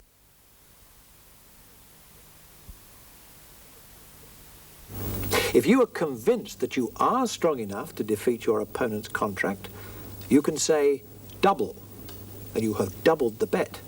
Nay, more than doubled if you defeat them by more than 1 trick. Just 1 trick down, and the bet is effectively doubled, 100 penalty points instead of 50, and for each subsequent trick, 200. But if they are vulnerable, it goes up to 200 and 300 respectively. So make sure that you never go down 6 doubled, vulnerable, because that's 1,700 points. And I've never known a declarer who did and lived. And it could happen just by stupid bidding. But it does give some thought, doesn't it, of how much more careful you have to be in your bidding when you're vulnerable, which we both are at the moment. Being penalty points, of course, they go above the line on the score sheet. They don't count towards game. But what happens if you boldly double your opponents and they make their contract in spite of you? That's a different story, because then you double their score below the line, and it does count towards game. So you see, you could double a simple 2-spade contract into game, 120 points below the line. You also give them 50 penalty points above the line just for being cheeky. And any over tricks that they make score 100 each, non-vulnerable, and 200 vulnerable. So you'll have begun to realise that doubling is a very serious business. It's not to be undertaken lightly. And, I don't know if you are ready for this, when you are convinced that you can defeat your opponent's contract and have said double, they, equally convinced that they can make it, can say redouble, and that doubles the double.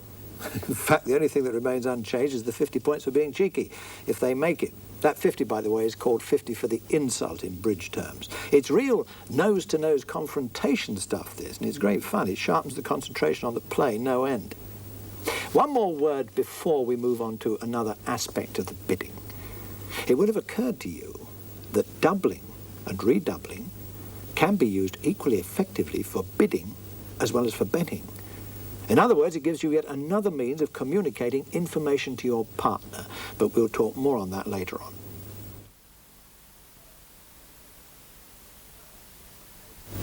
First, one no trump is a limit bid. So partner is telling you his strength within very definite limits. Now, I've sorted out two possible hands here. Both possible one no trump opening hands. There they are. Now study those two carefully. They're both very similar in as much as they are balanced. They're both of the 4-3-3 shape, and both have a biddable suit, but not one that is rebiddable, and there's no sound rebid. The difference is in their strength. Now, one hand, if you add up the points, this top one here, is worth 16 points, while the one below it is worth 14 points. Some players prefer the weak no-trump opening, others go for the strong no-trump opening. But we are playing one that takes the best of both worlds, in my opinion. It comes under the Acol system, which is no more frightening than the fact that it was developed in a small bridge club in Acol Road, West Hampstead, London, and it's simply that you play the weak no-trump opening when you're non-vulnerable and the strong no-trump opening when you are vulnerable. When you are vulnerable, the penalties are much heavier, so you need to be that much more careful. However, imagine that we are not vulnerable. I've opened with the weak no trump. What do you take into consideration when you respond? Well, there you are, my golden guinea pigs. A carefully doctored hand for each of you. Be my partner. What will you respond to my one no trump non-vulnerable opening? I'll tell you what, I'll give you a break this time, Peter. I'll let Amanda start. Oh, I'm ready to forego the privilege. Well, the first thing I'm going to take into consideration is how many points we hold jointly between us. Shaw's opening of one no trump defines the limit of his holding very clearly to 13 or 14 points. So even if Shaw is maximum, we have only 22 points between us. Just about sufficient to make out our contract. So, no bid. Fair enough. The point count obviously wasn't enough to advance the bidding, so we are left in one no trump, and if our opponents don't enter the bidding, that is what we will play, and I will play the hand. 7 tricks to make. I might just do it, but it won't be a complete disaster if I go down. Now, Tessa, my genuine partner, what is your response to my one no trump non-vulnerable opening? Well, Amanda passed on her hand, but I don't think I will on mine. 9 honours plus 1 distribution point for the 5th heart. Not enough combined points to consider game, but I think we'd be better in a trump contract than no trumps, because I have a doubleton spade and a doubleton club and a good 5-card heart suit, so I could trump in hearts when they're both exhausted. And if partner opened one no trump, he must have got a balanced hand, and so he must have hearts. 2 hearts. And from that, partner, I deduce that you have not a very strong hand. It's a weak takeout bid, in fact, that it's not a balanced hand, and that you have length in hearts, at least 5, right? Well, I must pass on a weak takeout bid, because 2 of a suit response to a one no trump opening is not forcing. In fact, it's a stop bid. Partner, knowing my hand to within a point, has made the decision I must not go on. But on the other hand, if she had made a jump bid of 3 hearts, I would have had to go on because a jump bid of 3 is forcing. In fact, it's forcing to game. Now, what are you hiding there, Peter? I think we might have a jump bid. Well, there's no doubt that we have enough points for game between us. 14 points in my hand and 13 or 14 in Shaw's.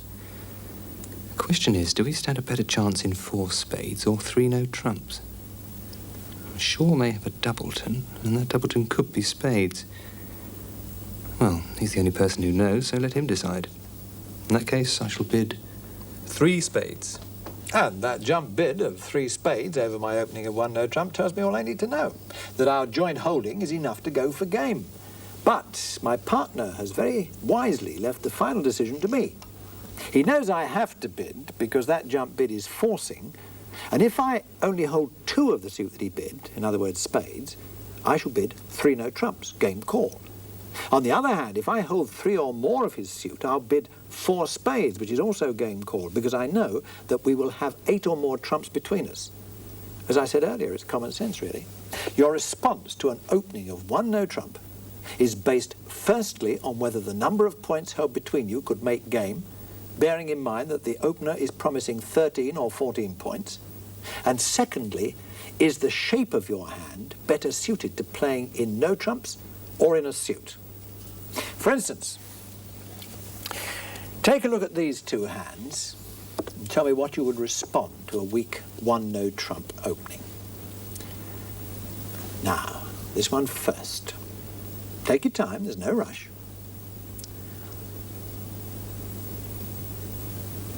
What do you make of it? Balanced hand, 12 points. So you have at least 25 points between you, possibly 26 if partner's at a maximum. Well, there's only one person who knows, and that's partner himself, so you just leave it to him. You bid 2 no trumps. He now knows that you have 12 points. If he opened on minimum, he will pass, because he knows that you have 25 points between you, enough for 8 tricks, not 9. Now, supposing you are holding this hand. Now imagine I've opened a weak 1 no trump. What are you going to say to me? I'm not prompting you, you work it out for yourself.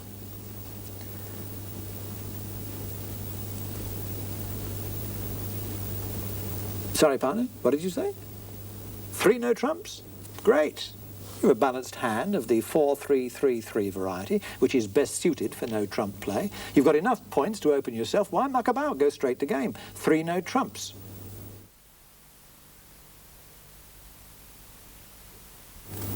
The really top men and women in the game, the internationals, like our programme advisor, Jack Newnes, eat, drink and sleep bridge and are forever considering ways in the bidding to improve communication between partners, but still within the limits of bridge language, without inflection or without mannerisms.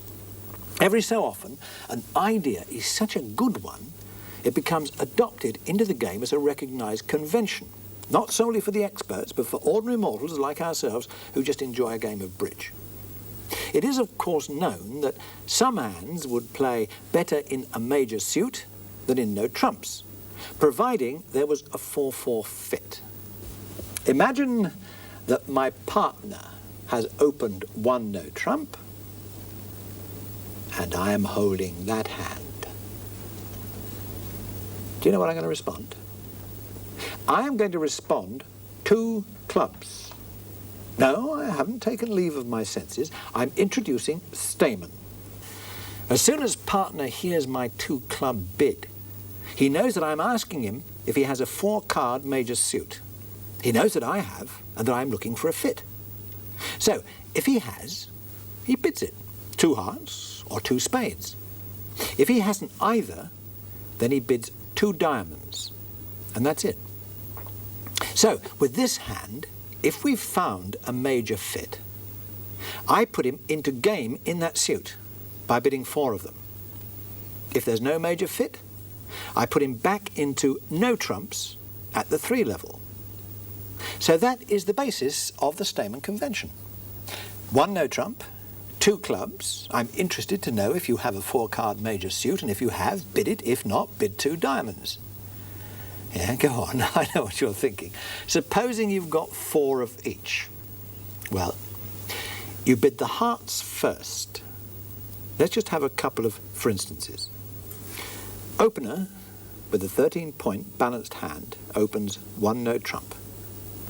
Responder, with 12 points and a singleton club, can see game possibilities, but is rather concerned about that singleton club. Can he find a fit in hearts or spades? So he initiates Stayman. He bids 2 clubs. Opener replies 2 spades, thereby showing less than 4 hearts, because he'd have bid those first if he'd had them. Anyway, responder is delighted with the spade fit, 8 between them, so the responder doesn't hesitate. He had 12 points to start with, but now he knows that the opener has 4 spades. His hand improves to 14 points because of that singleton club. So, straight to game, 4 spades. Now, study those hands very carefully, because without Stayman, they could easily have found themselves in 3 no trumps. And what a pasting they would have taken in clubs. So you see why Sam Stayman's convention came and stayed. What a lot of information relayed in a couple of simple bids. Let's look at one more example, not quite so clear-cut. Opener, with a balanced 13-point hand, opens 1 no trump. Responder has 11 points and would like to find a fit in spades. So he initiates Stayman, 2 clubs. Opener, holding 2 4-card major suits, bids the hearts first, 2 hearts. Oh dear, that's not at all what the responder was hoping to hear. So what does he do now? Well, normal bidding, have to put the opener back into no trumps, hasn't got sufficient points for game. So, 2 no trumps. Now, opener thinks responder must have a 4-card major, or he wouldn't have initiated Stayman in the first place. So if responder hasn't supported hearts, he must have 4 spades. So over 2 no trumps, the opener bids 3 spades. Now, what a difference that has made to the responder's hand. Now he knows the opener holds 4 cards in spades. That singleton is worth 2 more valuation points. So he hasn't got 11, he's got 13 points, enough for game. So, 4 spades. One last word on Stayman, which must have crossed your mind. Supposing all you want to do is show a weak takeout in clubs, you've got a yard of them and not much else. But you can't expect to bid 2 clubs and then play it there because you're initiating Stayman. The only thing is that when partner bids a major or 2 diamonds, you can rebid clubs at the 3 level, and he will then get the message and will pass. But it does mean you've got to be prepared to play in clubs at the 3 level, so you must therefore have at least 6 of them and a hand better suited to playing in clubs than no trumps.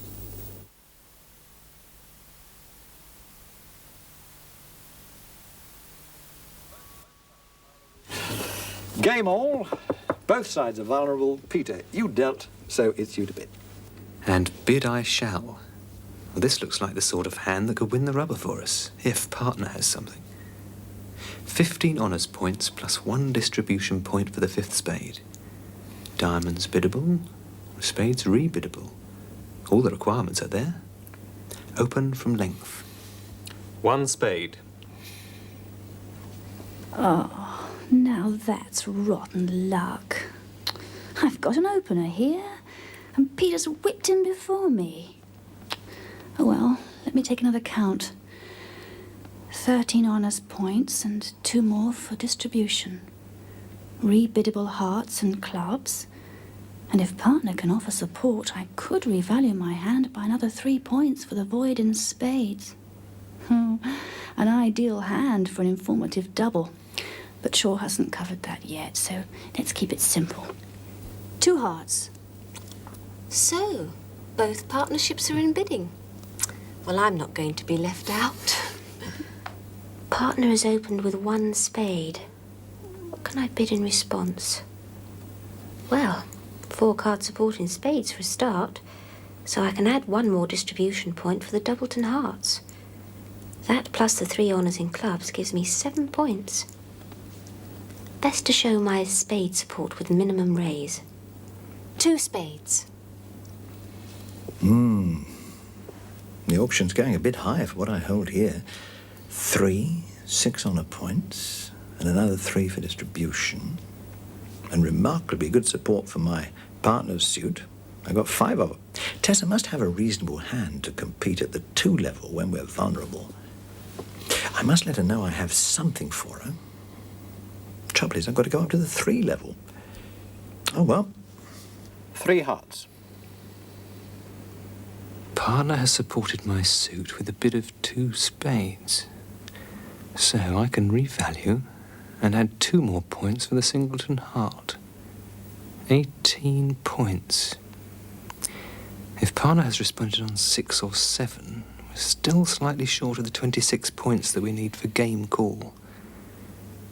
Our opponents are bidding strongly as well. So, on balance, a little caution may not be misplaced. 3 spades. Well, Shaw has supported me in hearts, so I can revalue and add 3 points for my spade void. To come in at 3 level, Shaw should have about 9 points. So between us, we have 27 points. Oh, should be game here. So, over our opponent's 3 spades, I'll bid 4 hearts. Oh dear, this is all going a bit over the top for my little hand. I only intended making 1 bid on this. Just a minimum raise of 2 spades, because I only had 7 points. So, that's my lot. No bid. No bid? Opponents bidding strongly and now in game. Well, 3 spades we should make. But Amanda hasn't taken us to 4, so she must have a minimum. On the other hand, I do have some defence against 4 hearts. But with Amanda supporting my suit, spades, the chances are that one of our opponents is going to be short of them. Might even have a void and be able to trump my ace-king. Well, I don't see why we should let the rubber go without a fight. I might not be able to make the 4 spades, but I do stand a chance. A lot depends on their distribution. We've got 9 between us, 4 out against us. But they're not all likely to be in one hand. It's against average expectancy. Well, we can't give that much away. 4 spades. Not much I can say to that. Shaw gave me heart support, and I can see 4 hearts here. But not 5. Maybe Shaw has something. No bid. No bid. Now, let's just think on this. My partner came in at the 2 level and eventually went on to game, so she must have something. I've got 2 sure tricks in trumps, with Queen, Jack, 10 and 9. Possibly the King of Diamonds, if the ace is well placed. I reckon we could defeat this contract. So if we're going to be robbed of the rubber in this hand, let's score as much as we can. Double. No bid. No bid. No bid. 4 spades it is. Doubled. You to lead, partner. Remember the rules. With a sequence of touching honours, lead the highest. Ace of hearts. Such excitement. Game all, both vulnerable, and our opponents are playing a contract of 4 spades doubled. And Peter is declarer. I've got a feeling we're in with a chance. 9 trumps between us, 4 out against. If they're divided 2 and 2, they'll be drawn by the ace-king, and all spades are good. I must lose 1 heart before I can trump in. And what about diamonds? If the king sits with Shaw, I can finesse with the queen and jack, and the moment the king shows his head, take it with my ace. Clubs. Lose 1 to the missing ace. So, if distribution is with us, I shall make the contract with 1 overtrick. If not, well, we'll worry about that when it happens. So, first I test the trump suit, drive out the ace of clubs with 1 honour, and use the other 2 for entry into dummy and start to establish my diamonds. Well, all very nice if it works. Ace of hearts led. From dummy, the 7 of hearts. 4 of hearts. Jack of hearts. Ace wins. My lead. King of hearts. From dummy, the 8 of hearts. 5 of hearts. And I trump with the 4 of spades. Right, trump testing time. Ace of spades. I'll discard the 2 of hearts. From dummy, the 2 of spades. 9 of spades. Ace wins. My lead. What bad luck. The worst possible break in trumps.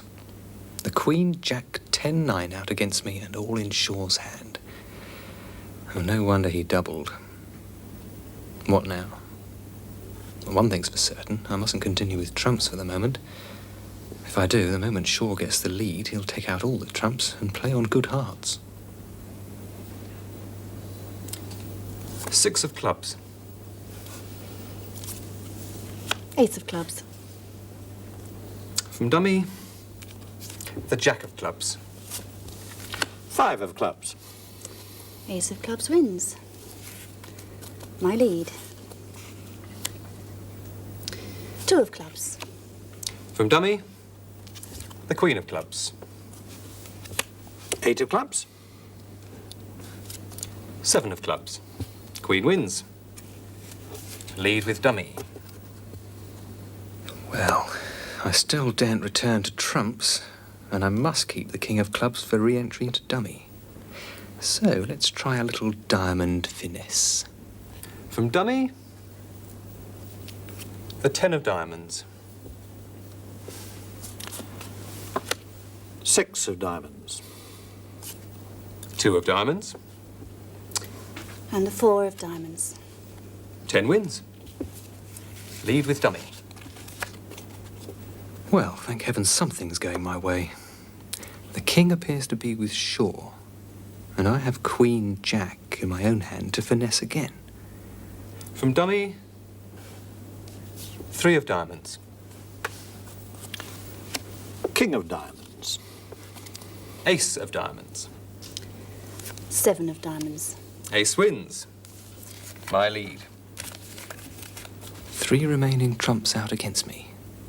I'll draw 1, and then force Shaw to trump in on diamonds. King of spades. I'll discard the 8 of diamonds. From dummy, the 3 of spades. 10 of spades. King wins. My lead.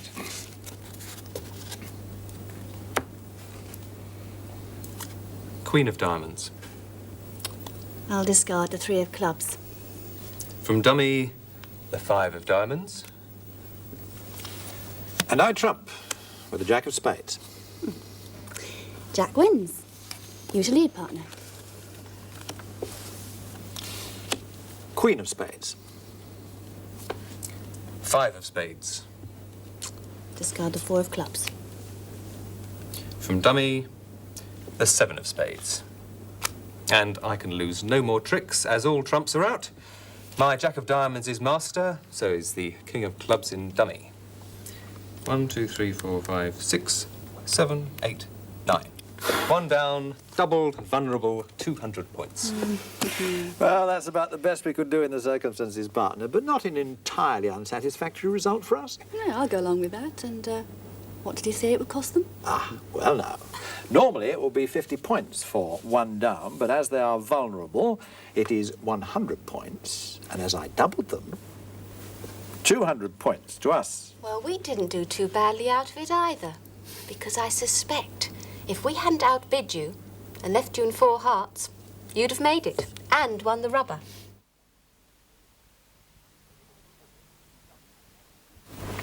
When we were discussing doubling and redoubling, I suggested you could double not only for penalties, but also as an informative bid, to indicate to your partner the strength and shape of your hand. And what a useful bid it is, because it tells a great deal without having to raise the level of the bidding. It's called a takeout double or informative double, as distinct from a penalty double. And I'll show you how it works with this hand that I've made up. Now, this is an ideal hand for an informative double. Supposing you've been dealt this, and the opponent on your right opens the bidding with 1 heart. Now, what immediately strikes you? Right. You are particularly weak in hearts. But at the same time, you have enough values to open the bidding yourself. In fact, if you count up, look, in honours points there, you've got 14 points, in fact. And you've got good support in the other 3 suits. So really what you would like to know from your partner is which of these 3 suits does he prefer? Now that's a lot of information to get across in one bid. I'm weak in the suit that our opponents open with, but do have an opening hand myself with good support in the other 3 suits. Which one do you prefer? Well, all that information can be put across in just one word: double. Opponent opens 1 heart, you say double, and your partner gets the full picture immediately. In this particular instance, you've imparted something else. Emphasis is on the major suits. And if the opponent opens in a major, to make an informative double, you should have at least 4 of the other major suits. And how useful that could be in this hand if your partner has strength in spades. But supposing partner's cupboard is bare, there's not a point to be found anywhere. The bidding runs something like this. Amanda opens 1 heart. Now, on this hand, I would make an informative double. Peter says no bid. Now, if Tessa says no bid, we could be in trouble. Because Amanda might well decide that a contract of 1 heart doubled could be a very attractive proposition, especially as she will probably make several over tricks. So, how do you respond if your partner makes an informative double? Well, if the second opponent, that's the one on your right, responds other than pass to his partner's opening bid, well, you're off the hook then, because any advance in the auction automatically cancels out the double. But if opponent number 2 passes, you must bid, you must respond. However terrible your hand is, you simply bid your best suit at the lowest level you are able to. Supposing Tessa, responding to my informative double, held this hand. She could respond 1 spade to my informative double of 1 heart. I know that I've forced her into responding, and I know that she promises nothing. In fact, if I left her in 1 spade, when I lay down the dummy, you'll find it's not such a bad contract, with hearts to trump after the first round has gone. But now let's look on the black side. As responder, you may have picked up a rather better hand, something like this one. Now, much more promising. 9 points there, and a doubleton in clubs as well. With a hand of 8 to 10 points, you want to wake your partner up to the fact that you've got a fair hand.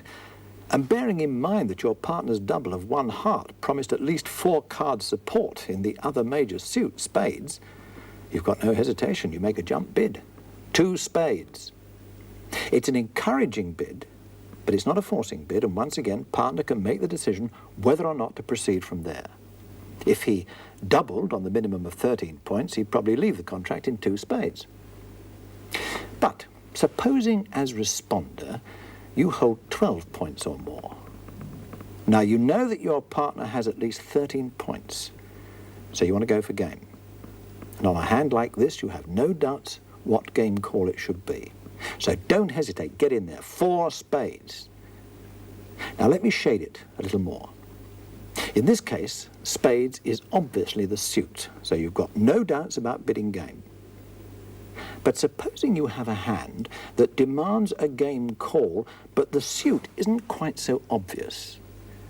You still want to go to game, but you're not entirely sure that spades will provide the best contract.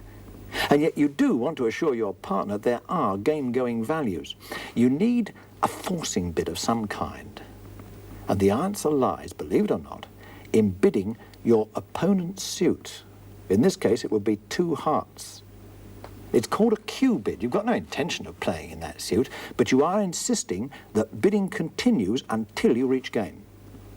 Now, I've indulged in a long lecture about informative doubles, so I think a little recap with words wouldn't come amiss, and it will just help the idea to sink in. An immediate double of your opponent's opening bid tells your partner that you have at least 13 points, that you are weak in the opponent's suit, but that you have good support in the other 3.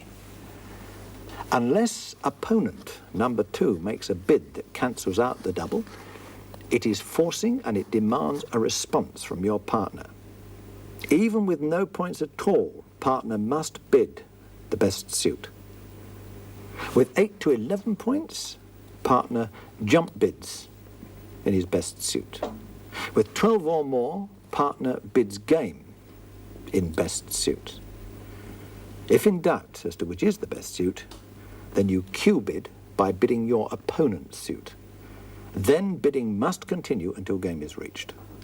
If you hold guards, in other words, a couple of honours, in the opponent's suit, use the same values to bid 1, 2, or 3 no trumps. Well, having said all that, I hardly know how to tell you this. I'm quite ashamed, really, because it directly contradicts what I first said, but I think you'll understand when I've explained it. You know, I said that if, after an informative double, and opponent number 2 passes, that you must respond, even if you've got no points at all.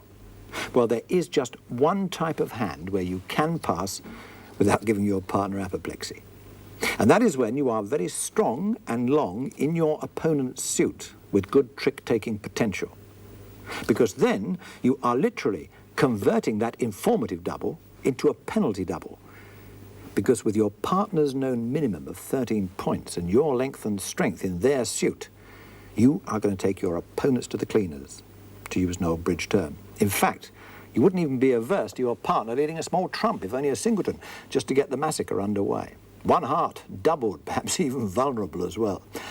Not that I'm a vindictive man, and the word vulnerable does remind me that that is precisely what we are in our present state of play, and as usual, I'm holding up the proceedings by talking too much. Now, where were we? Let's have a look. We were 1 game each, weren't we? Yes, and on the last hand, we earned ourselves 200 healthy penalty points by defeating their contract of 4 spades by 1 trick. However, Tessa, you dealt, you shall bid. And bid I shall. There's a fine diamond suit here. 5 to the ace and 4 of them honours.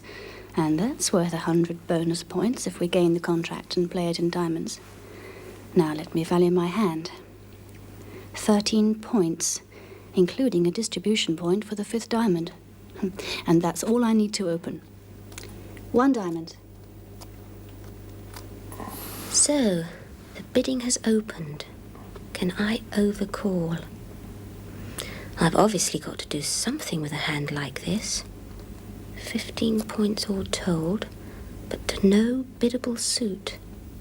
Oh yes, I know that if I was opening the bidding, both my spades and hearts are biddable, but I'm not opening the bidding.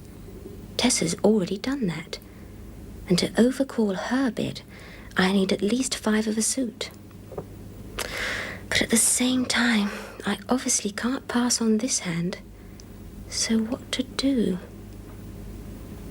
Put Shaw's preaching into practice. I'm weak in diamonds, which is Tessa's suit, but I've got good support in the other 3 suits. So let's see which one Peter prefers with an informative double. Double. Surprise, surprise. So, an informative double by Amanda of my partner's opening bid of 1 diamond.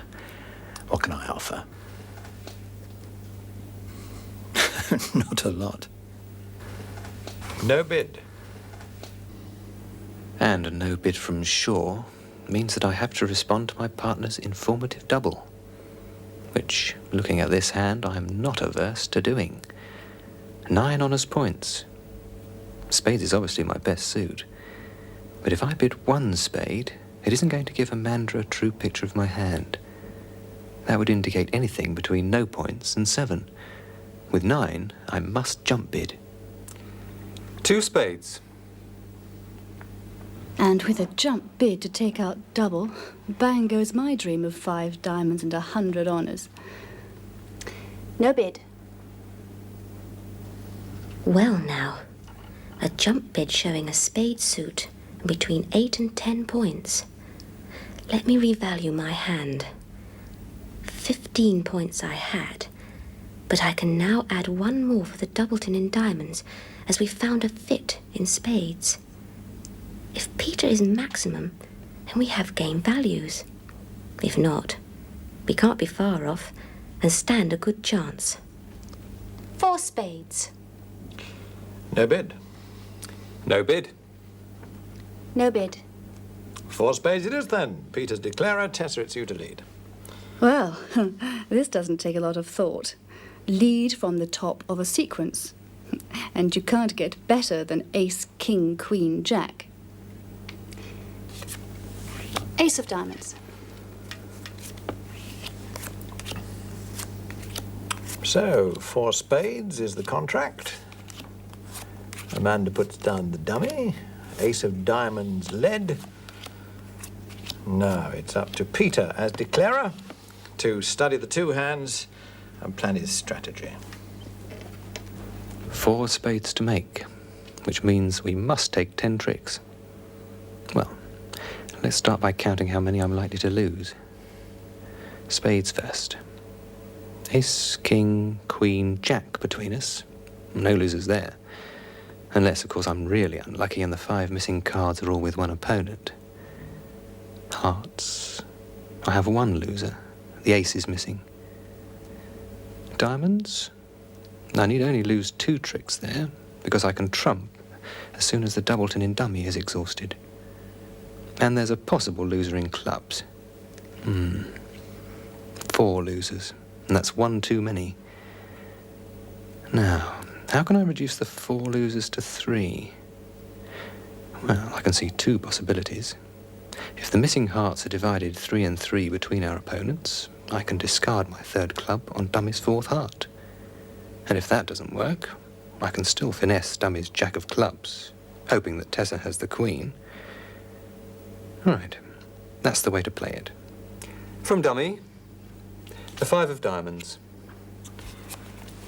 3 of diamonds. 2 of diamonds. Ace of diamonds wins. Our trick. King of diamonds. From dummy, the 6 of diamonds. 8 of diamonds. 4 of diamonds. King wins. Our trick. Now, with dummy exhausted of diamonds, leading another isn't going to win a trick. What next? Well, on this holding, a trump can't do any damage. 6 of spades. From dummy, the 2 of spades. 3 of spades. 7 of spades. 7 wins. My lead. 4 of spades. 8 of spades. From dummy, the ace of spades. 5 of spades. Ace of spades wins. Lead with dummy.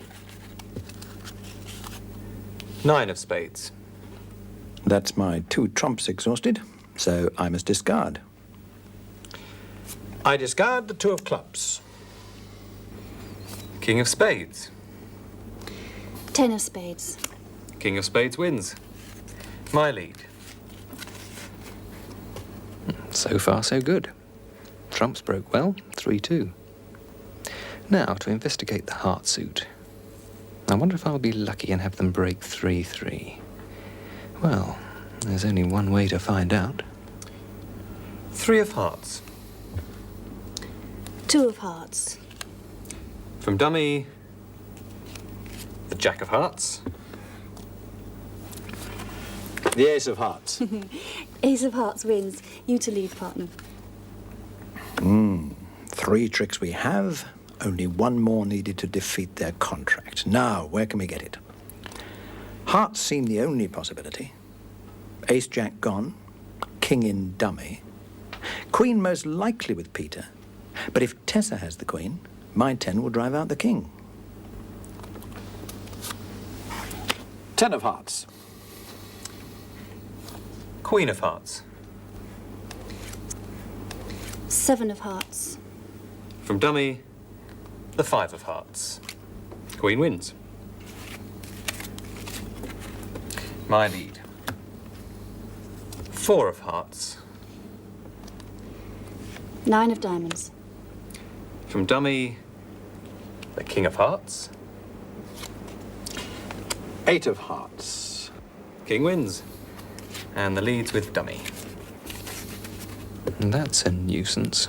Hearts haven't broken 3 and 3 as I'd hoped. Which means that Shaw still has the 9 to beat the 6 in dummy. Well, never mind. On to my second ploy, the finesse. What are the chances of it working? I think back to the bidding. Tessa opened 1 diamond, which means she had at least 13 points. And with the ace of hearts in Shaw's hand, she must surely have the queen of clubs to justify her point count. However, lead is with dummy, and I must first get back into my own hand to lead towards the ace jack, a tennis. From dummy, the 8 of clubs. 4 of clubs. King of clubs. 6 of clubs. King wins. My lead.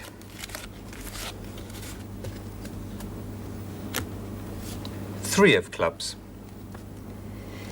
10 of clubs. From dummy, the jack of clubs. 5 of clubs. You so-and-so. I was absolutely sure the queen was with Tessa, but just for a fleeting second you had me worried. So, once the finesse has worked, I've no more losers, with queen of trumps and ace of clubs in dummy. 4 spades, bid and made, game and rubber. Oh, Peter, well played. I must say I was a bit worried when the hearts didn't break, but your gamble on the club finesse worked beautifully. Well, the main thanks go to you for that informative double. Without that, it would have been very difficult to find a spade fit. We haven't discussed fully how we can achieve our objectives if your opponents are first to open the bidding. Well, there are 6 defensive actions that you can take. First, you can overcall in a suit, or in no trumps. You can make a jump overcall, again, either in a suit or in no trumps. Or you can make an informative double, which we've just been discussing and we've seen in operation. You can make a preemptive bid, or you can make a Q bid. But don't let's worry about the last 2 for the moment. Let's deal with the bread and butter stuff first. An opening bid in a suit or in no trumps has certain requirements which we've discussed at great length. But the requirements for an overcall are even more precise. The most important thing is safety. If you enter the bidding when the opponent on your right has already opened it, it could be that the opponent on your left has strength and already knows that his partner has enough values for an opening bid. So he can easily decide that it's worth doubling you for penalties and take a sizable penalty from you. When you open the bidding, it's a different matter. The opposition hasn't had a chance to communicate and won't be in a position to judge whether it's worth going for penalties. The best way of showing you the difference between opening and overcalling is to give you a for instance. Now, take a look at this hand that I've made up. You'd open on that, wouldn't you? 13 points, evenly balanced. 1 no trump, maybe? Or if you're vulnerable and you're playing strong no trump, maybe you'd open 1 club. But supposing the opponent on the right has already opened 1 diamond, would you overcall 1 no trumps or 2 clubs? Supposing you opted for 2 clubs and an opponent on your left doubles you, and your partner, who hasn't yet had a chance to say a word, hasn't any values. If you are left in that contract, you're likely to make 3 tricks, those 3 aces, and that's all. And 5 down, doubled and vulnerable, is a very expensive penalty. 1,400 points, would you believe? So what have you learned from all this? That it's more important to have a good suit with a fair amount of playing strength to overcall than to have a high point count. Far better to have 8 or 9 honour points and a good suit to overcall than, as we've just seen here, 13 points and many possible losers. So let me stress the point that Amanda made. To make an overcall in a suit, you must have at least 5 cards in that suit. Now, the other idea we toyed with was overcalling 1 no trump. Let's have a look at that hand once again. Well, it's certainly worth an opening bid of 1 no trumps. But how about an overcall? If you have a good long trump suit, you're protected from a large penalty, but not in no trumps. So before you are tempted to overcall in no trumps, remember that you need lots of points. 16 to 18 is the usually accepted standard, same as a strong 1 no trump opening. And at least 1 guard in your opponent's suit, preferably 2.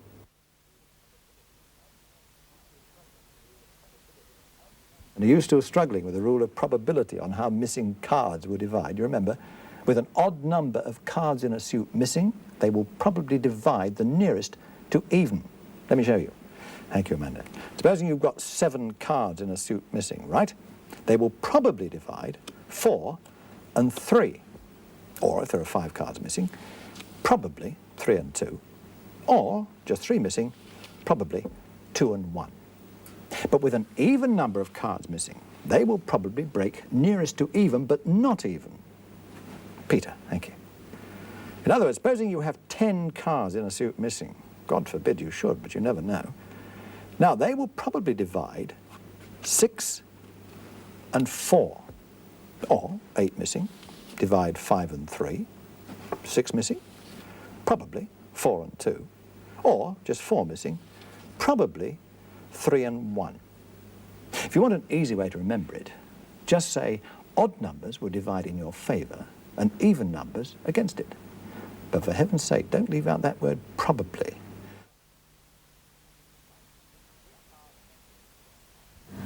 A 3-card ending to a hand, all right?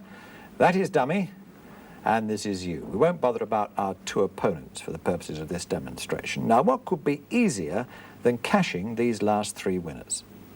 All you've got to do is, the lead is in your hand, you lead to the ace with the 2, right? You come back, 3 to the king. Ah, wait a minute, something's gone wrong. Of course, the lead is now back in your hand, and you haven't got a spade to lead to the queen over there. There she sits, stranded. All right, let's just try it again, but let's do it the other way round. This time, let us lead the king first. Right, lead from your hand, the king first, to the 3, in dummy, right. Lead is still in your hand, the 2, to the ace.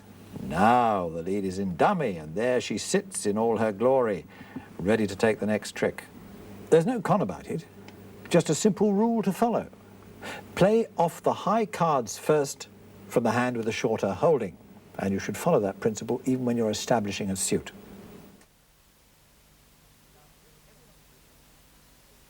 Now, every once in a while, but not nearly often enough, you'll be dealt a blockbuster. A really strong hand with enough points to go to game with practically no help whatsoever from your partner. Something like this hand here. Now just take a look at this. Wouldn't you like to be dealt a hand like that? But how do you let your partner know of your good fortune without allowing that tinge of excitement to enter your voice? Well, calm down. There is a bid to suit you. The 2-bid opener. In fact, there are 3 2-bid openers you can make, depending on the type and strength of your hand. You can open the bidding with 2 clubs, a conventional bid that is forcing to game. 2 of any other suit, now that is forcing for 1 round, but it's not insisting on game. Or 2 no trumps, which is not forcing in itself, but any response to it, other than pass, is forcing to game. The opening bid of 2 clubs has nothing to do with your club holding. You could have a singleton, you could even have a void. All you are doing is alerting your partner to the fact that you want to play in game, no matter how bad his or her hand may be. And you are inviting your partner to show you some values. If partner has none, the response is as conventional as your opening. 2 diamonds. Nothing to do with diamond suit, just nothing to show, a negative response. But supposing he does have something to show, a positive response. Well, the response is completely natural. You've opened 2 clubs. Partner, show what you have. 2 hearts, 2 spades, 2 no trumps. 2 diamonds, no, you can't do that. That is the conventional negative response. But you can bid 3 diamonds, or 3 clubs even, if that's where your strength lies. But hold hard there. What do you need to open with and respond to a conventional 2 club opening? Well, for starters, to open 2 clubs, you need at least 23 honour points. It's a bit odd, I admit, when the agreed partnership holding for game is 26, but bear with me, all will become clear in a moment. So, 23 honour points to open. But we can't measure the positive response requirement in honour points. It's the responder's ability to take quick tricks that matters, and 1.5 is the minimum. But what's a quick trick? I'm glad you asked. It's obvious when you come to think about it. Ace-king in the same suit make 2 quick tricks. Just the ace would be 1 quick trick. King-queen in the same suit together make 1 quick trick. That is, one forces out the ace and the other one makes. Just the king with a low card in the same suit is worth only half a quick trick, because half the time it wins and half the time it loses, depending where the ace is. Nothing like a for instance to hammer home the point. So, my golden guinea pigs, here we go with one of my specially made up hands, and I'm going to ask each of you to respond to my opening bid of 2 clubs. Peter, if you'd be so kind. Well, ace-king in different suits makes 1.5 quick tricks. A biddable heart suit, 2 hearts? Right on the line, Peter. Tessa, how about you? Well, I've got the required 1.5 quick tricks with the ace of clubs and the king of diamonds, and a biddable suit. But that's in diamonds, and we all know what a 2-diamond response is. Negative. Exactly so, Mum. So what is your positive response? 3 diamonds. Right. Amanda? Well, I've already sussed out your little trap for me. Give me a Valentine's hand with all those lovely hearts. 7 to 4 honours. It's enough to turn a girl's head. But is it enough to persuade you to respond 2 hearts? No, it's not, Crafty. Because even with all those heart honours, I still can't see 1.5 quick tricks. So how will you respond? Negatively. 2 diamonds and show my hearts later. After all, your opening is forcing to game, so I can't stop bidding until we get it. I'll get my chance. Sensible girl. In fact, if you had responded positively without that essential 1.5 quick tricks, we could have found ourselves out of our depth, even possibly in a slam. Now, one more hand, and this one especially for you. 2 clubs I open. What will you respond on this hand? 1.5 quick tricks are there. But where is the biddable suit? Although there are 10 points in a balanced hand. Now, does that give a clue? Right, stand up and take a round of applause, all those who responded 2 no trumps. You have just shown me a balanced hand and at least 8 points. So, to sum up with the printed word, to burn it into your brain, to open 2 clubs, you need a minimum of 23 honour points, right? To respond, you need 1.5 quick tricks and a biddable suit. If you haven't got it, go negative, young man, with a conventional artificial bid of 2 diamonds. If you have got it, show your biddable suit, majors at the 2 level, minors at the 3. If, however, you have no biddable suit but a balanced hand with a minimum of 8 honour points, respond 2 no trumps. Read, mark, learn, and inwardly digest, and wait for the crunch. I have to confess now, there is an exception that proves the rule. A moment when the bidding can stop short of game. If you opened 2 clubs on this hand, which you're perfectly entitled to do, you count up, you'll see you've got 23 honour points. 2 clubs is the right opening. But if partner gives a negative 2 diamonds response, showing no biddable suit, and is without 1.5 quick tricks, in what are you going to find game? You aren't. So over partner's negative response, you bid 2 no trumps, showing precisely 23 or 24 points and a balanced hand. But perhaps there were moments when you felt you had more than enough for a 1 opening, but not the necessary 23 points for a 2 club opening. In that case, one of our other opening 2 bids could be the one for you. 2 of any other suit other than clubs, that is, or of course 2 no trumps. Well, let's take the 2 of any other suit first. It's designed really for the very strong hand where, with just a little help from your partner, you have game values. But partner's help doesn't necessarily mean the 6 points required to respond to a 1 opening. Open 2, and however weak he is, an opening 2 bid in a suit is forcing for 1 round. So partner must respond, whatever he's holding. Let's have a for instance. On this hand, if your partner opened 1 spade, you'd pass, wouldn't you? With only 3 points, and quite rightly too. But if partner was holding this, now your king of diamonds and the doubleton heart is all he needs to make game. And instead of that, you are stuck in 1 lousy spade with 3 overtricks. So if this is an ideal 2 opener in spades, let's study it a little more closely and analyse what it contains. A total point count of 21. Again, and it's worth repeating, not enough for game without a little help from our friends, partner in other words. What else does it have that is essential to a 2 of a suit opening? 6 spades. You should have at least 6 cards in the suit you open with, and generally speaking, it will be a self-sufficient suit, one with not more than 1 loser. You should expect to be able to make 8 tricks without any help from partner whatsoever. And you should have 4 defensive tricks. Hello. That's a new one, isn't it?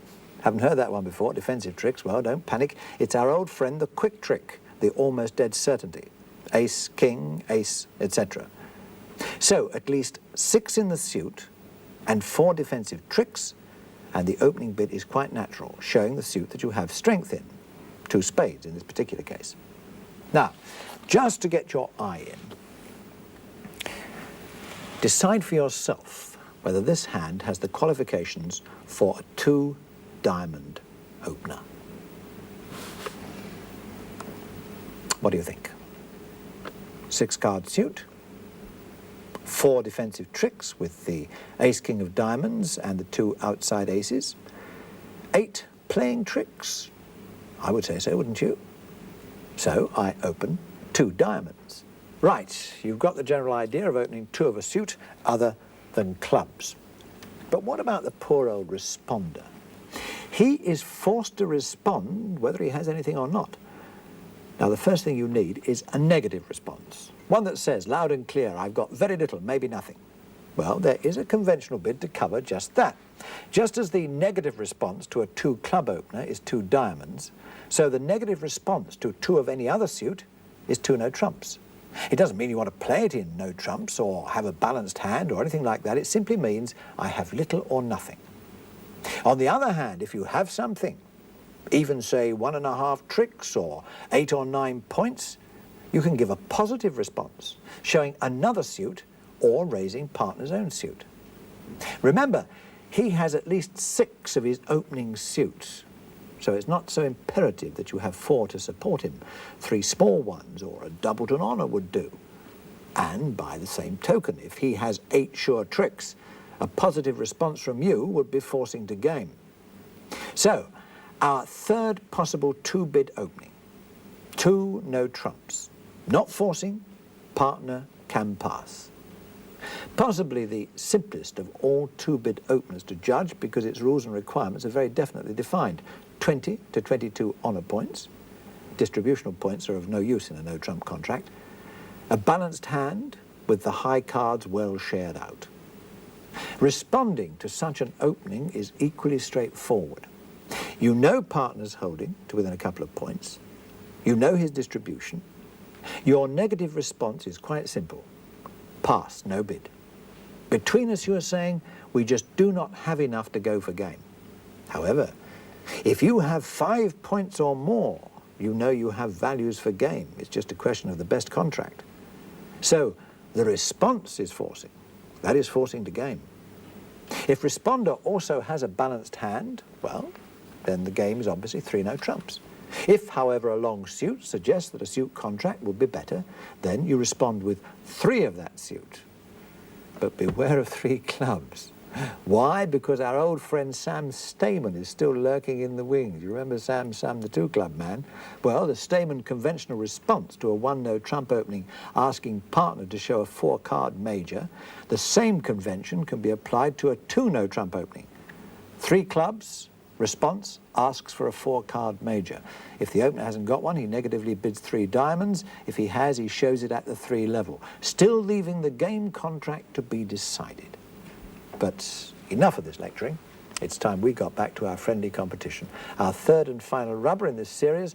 Obviously, neither side is vulnerable, so we are both playing the weak no trump, in other words, 13 or 14 points to open. Amanda, you dealt, so it is you to bid, my love. Thank you, Shaw. And if I didn't know you better, I think you'd been reading my hand. 4, 7, 9, 10, 12, 13, 14 honour points. No distribution points. And a balanced hand. No question. 1 no trump. Oh dear, that's a pity. I've enough points here for an opener myself. 12 honour points, 1 distribution point for the 5th club. But to overcall, I need at least a 5-card suit with a fair amount of playing strength. Well, 5 clubs I have, but I can't say it has playing strength. I'll just have to pass and see if partner has anything. No bid. Interesting. Very interesting. Amanda opens 1 no trump, and I'm holding an opening hand myself. 13 honour points, plus 1 for the 5th heart. Enough for game. But in what? No trumps? We may be better off in hearts. But if I show them by bidding 2 hearts, Amanda will assume that it's a weak takeout and pass. However, a jump call in hearts will be forcing to game. It would show at least a 5-card heart suit and leave Amanda to decide whether no trumps or hearts is the best game call. She must have 2 hearts, or she wouldn't have opened no trumps. So she can bid 3 no trumps, or if she has more than 2 hearts, she could bid 4 hearts. 3 hearts. Well, I need hardly bother looking at my hand. 2 miserable points. 1 for the jack and 1 for the 5th heart. Shaw's favourite lord of the pasteboard isn't smiling on me at the moment. No bid. Thank you, Peter. Game values, and at least a 5-card heart suit, in which I hold the king, queen, jack. The simplest decision I've had to make in the whole series. 4 hearts. No bid? No bid. No bid. So, me to lead to a 4-heart contract. 10 of clubs. Those should be of some use to you, Peter. Yes, indeed.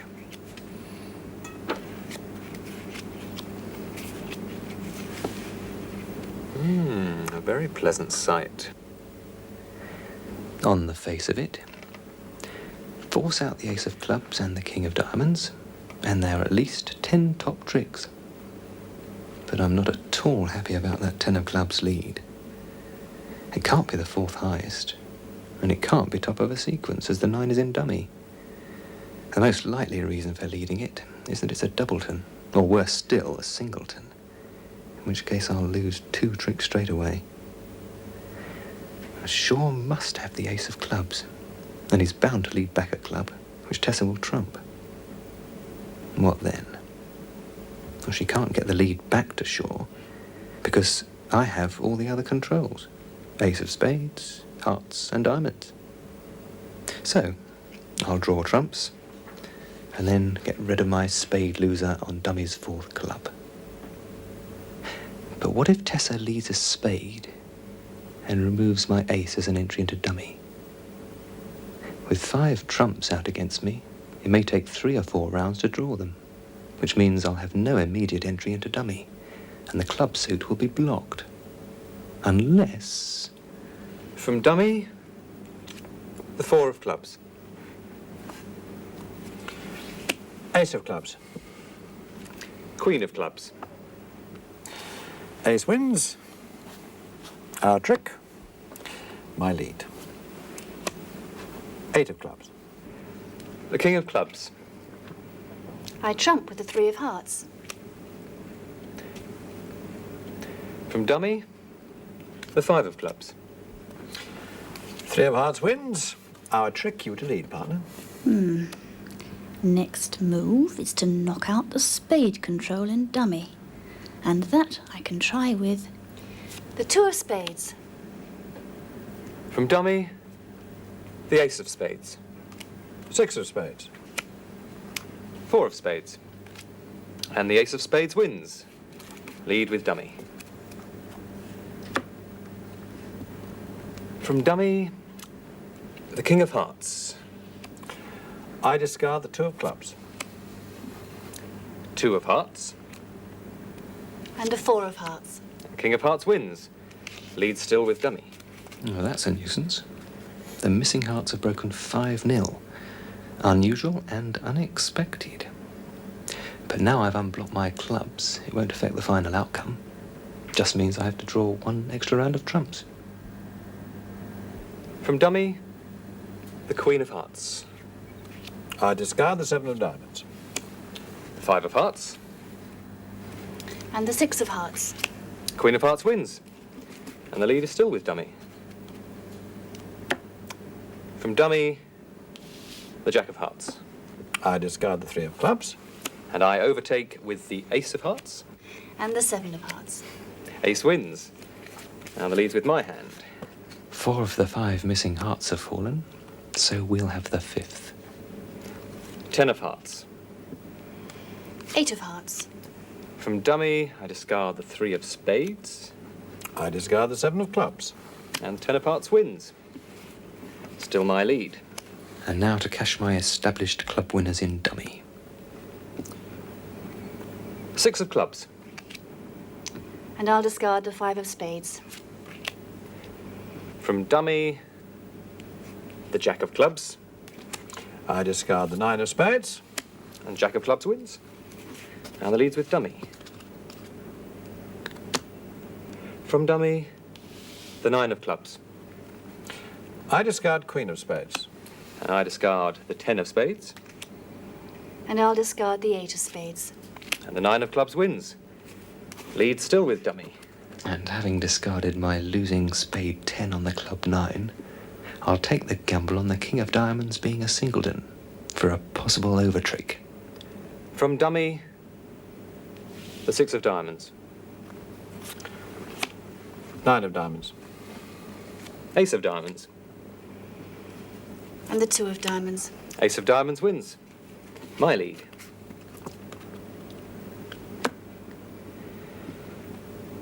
Three of diamonds. 4 of diamonds.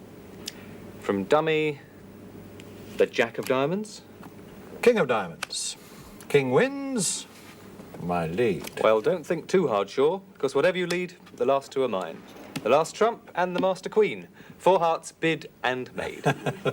Well, although it grieves me to say it, young Peter, congratulations. With Tessa holding 5 trumps and a singleton club, you did very well to unblock those clubs in dummy so you could discard the 10 of spades. If you hadn't done that, you'd have gone 1 down, you know. Well, I would have done if I hadn't spotted that the king and queen of clubs in my hand would have blocked the clubs in dummy once trumps were drawn. Which, of course, is why you dropped your queen of clubs under my ace at the very beginning instead of the 6. Finding all 5 missing trumps in my hand must have come as a nasty shock. Well, I wasn't exactly overjoyed to see my king of clubs taken by a small trump, but then it wasn't that surprising after your lead of the 10 of clubs. Just a minute. I don't know what you're all going on about. 4 hearts bid and made is already on my score pad. We're 1 game up. So, Mr. T, if you'll kindly deal, We'll get on with winning the rubber off you. You can try, ma'am. You can try. But before I do, just give me a moment with my good friends over here, because you and I have a little something to chat about. Early on in the series, when talking about opening leads, I said it was conventional to lead from the top of a sequence if you had touching cards, honours preferably. Or, if not touching, a broken suit in other words, lead the fourth highest of that suit. Well, that's the convention, and in the last hand, it was the first time in this series that that convention was broken. And the reason was obvious, of course, because it was a singleton, and Tessa hoped to trump any other club that was played. In fact, she did trump one. But I think it might be helpful for you to know some of the reasons behind the convention.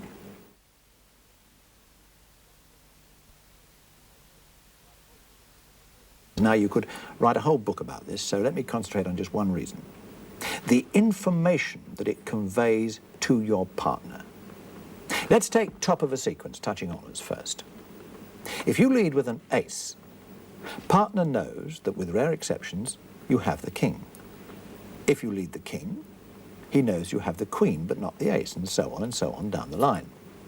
So, the safest and most reliable opening lead is from the top of a sequence of 3 or more touching cards, preferably honours. Now, a slight alteration to the pattern. 2-card sequence this time, but it still gives the same information, but not quite as reliable as the 3-card sequence, and occasionally, very occasionally, opponents' cards could be arranged in such a way as to cost you a trick. But highest of touching honours is still a good lead.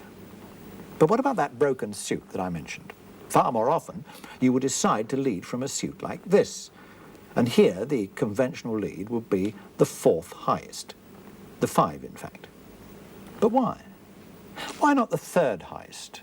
Or even the lowest? Well, experience has shown that if you always lead 4th highest from a broken suit, and you know that your partner does the same, you will gain far more useful information from that opening lead than with any other system of opening leads. And one of the reasons is the rule of 11. Now, you're not going to believe this, but the rule says this. When the 4th highest card of a suit is led, the total number of higher cards in the other 3 hands is 11 minus the value of the card. Take away the number first led. There you are. I knew you wouldn't believe me. All right, seeing is believing. Look, I've divided up the heart suit into 4 hands, as it would be in play, okay? I'm declarer, Tessa is dummy, so dummy's gone down. Now, imagine you are sitting in Amanda's seat over here. It's Peter to lead, so Peter, turn your hand over. And you've got a broken heart suit, lead your 4th highest. It's the 7. Turn it back again, because Amanda over here can't see what's in your hand. All she can see is what is on the table in dummy. Right, turn your hand over, Amanda. Now, the important thing here, of course, is she wants Peter to keep the lead, so he can keep leading through that king, and then she can take it with the ace. But dare she play underneath this 7? Or have I got a card here to beat it? Well, she works it out by the rule of 11. Remember, 7 from 11 leaves 4. She knows that there are 4 cards out in these other 3 hands that will beat the 7.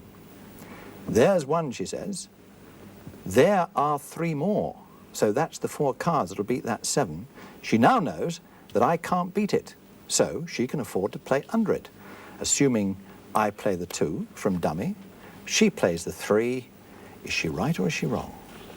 6 and 4. I can't beat it.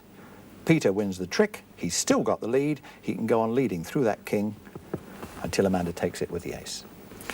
I'm not going to give you another, for instance, because it always works. I don't know why, so please don't ask me. Just take a suit out of a pack of cards and try it out for yourself. Remember, when the 4th highest card of a suit is led, the total number of higher cards in the other 3 hands is 11 minus the value of the card.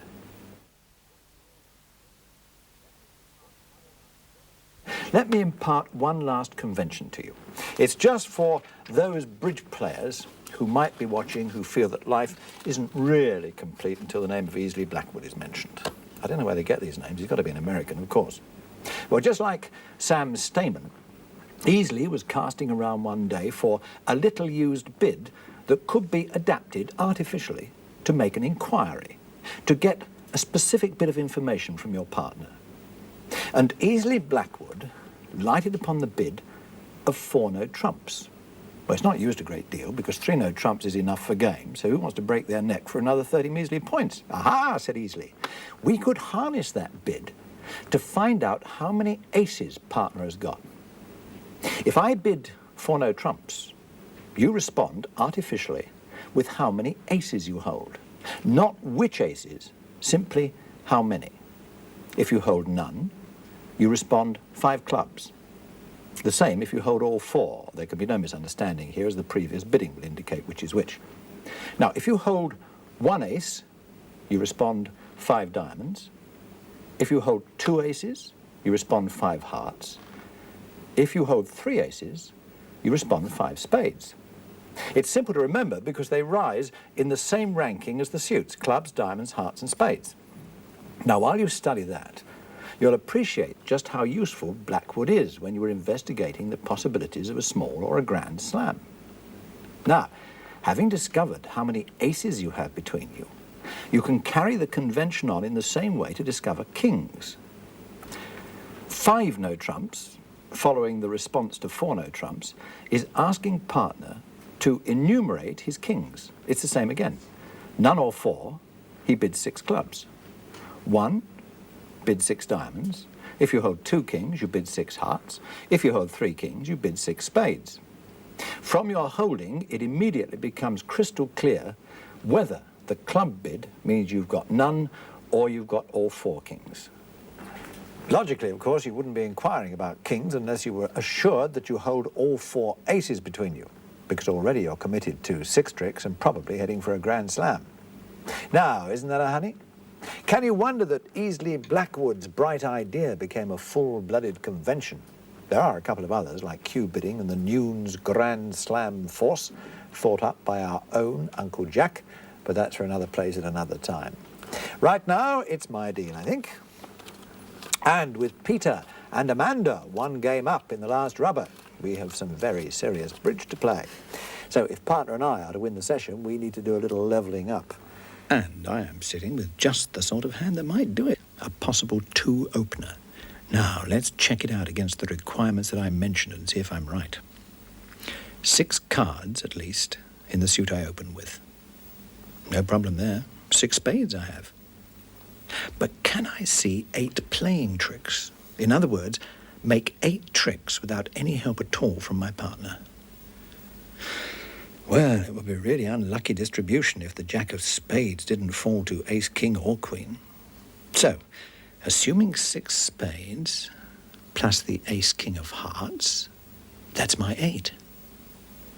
Now, what was the other thing? Oh, yes, 4 defensive tricks, or quick tricks. Ace, king, ace, king. Right, lad. Here you go. 2 spades. Hello, hello. Shaw's finding his feet. Let's see what I've got. 9 honours points plus 2 for distribution. Well, with Shaw showing a strong hand, I'd be balmy to risk an overcall that could end up with us copping a big penalty, and at the 3 level. I don't want to bust up a beautiful friendship. No bid. Well, partner's opening 2 bids sounds promising. I just wish I could be more enthusiastic myself. But on this lot it isn't easy. A grand total of 6 points.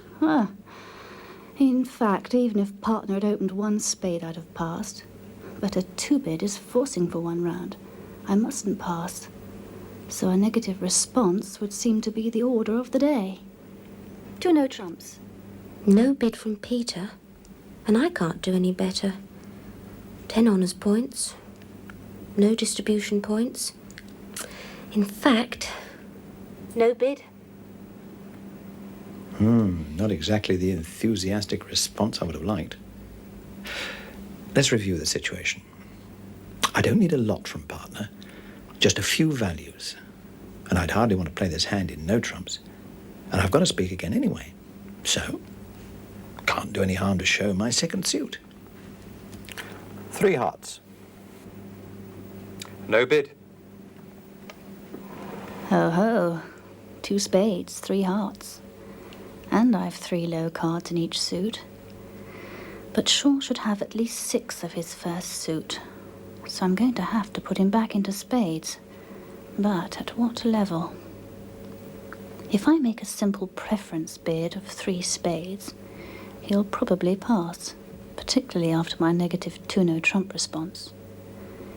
And yet I have got the ace of clubs, and my doubleton diamond could be useful with 3 small spades to trump if I have to. Would he misinterpret a jump bid of 4 spades and start looking for slams? No, of course not. That 2-no trump negative response would show we're not in that league. 4 spades. No bid. No bid? No bid. Right, 3 no bids in a row. Means that we are in a contract of 4 spades, and Peter, you are to lead. No difficulty here. Touching honours, lead the highest. King of clubs. Well, I hope you like them, partner.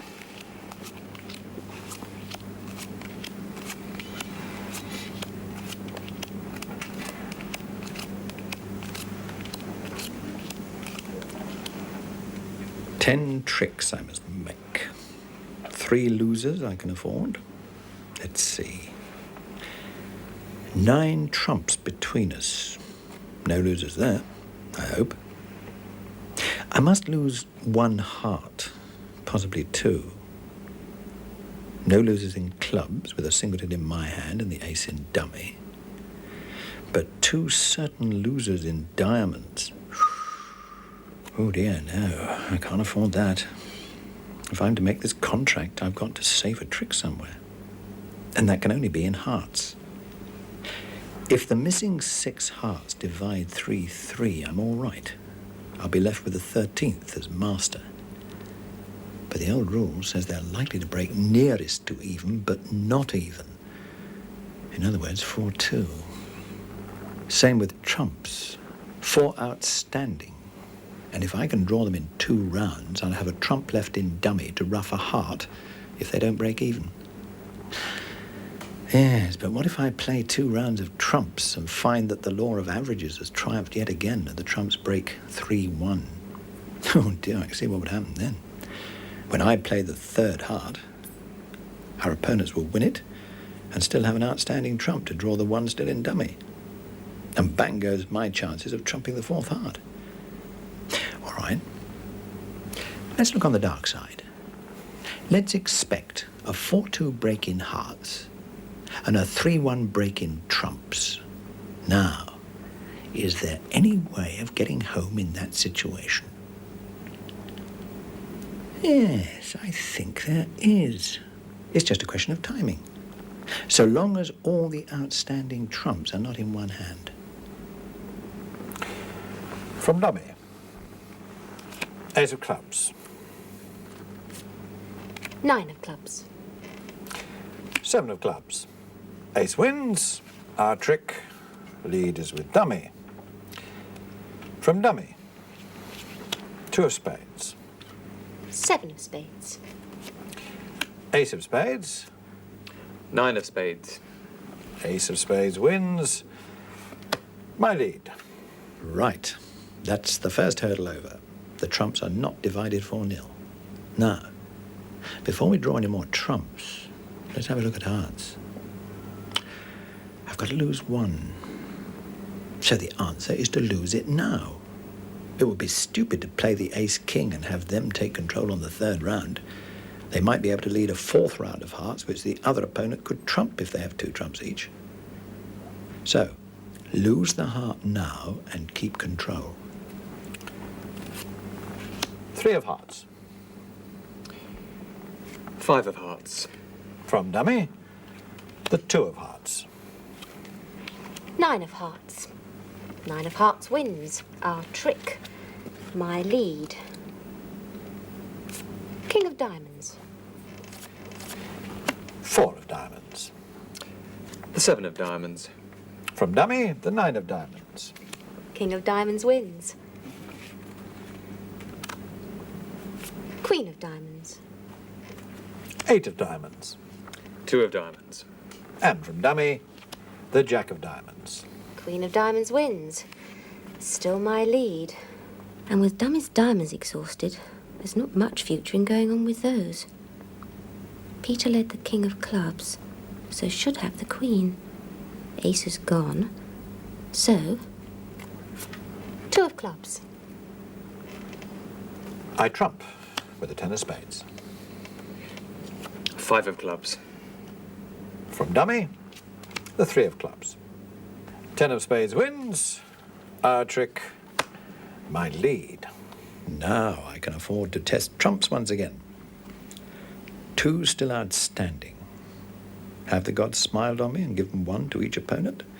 In which case, with both drawn, I'll have 1 left in dummy to trump my small heart if need be. King of Spades.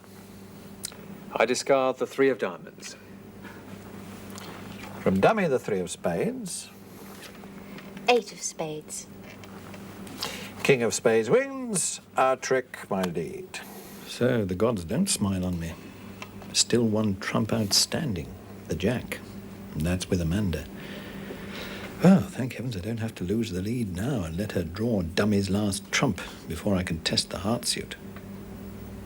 Now I can see if the hearts will break in my favour, 3-3.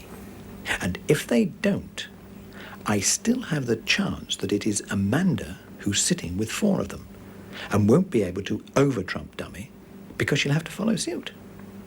Right, here we go, my lucky lads.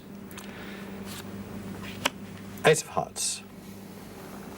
8 of hearts. From dummy, the 4 of Hearts. 10 of Hearts. Ace wins. Our trick, my lead.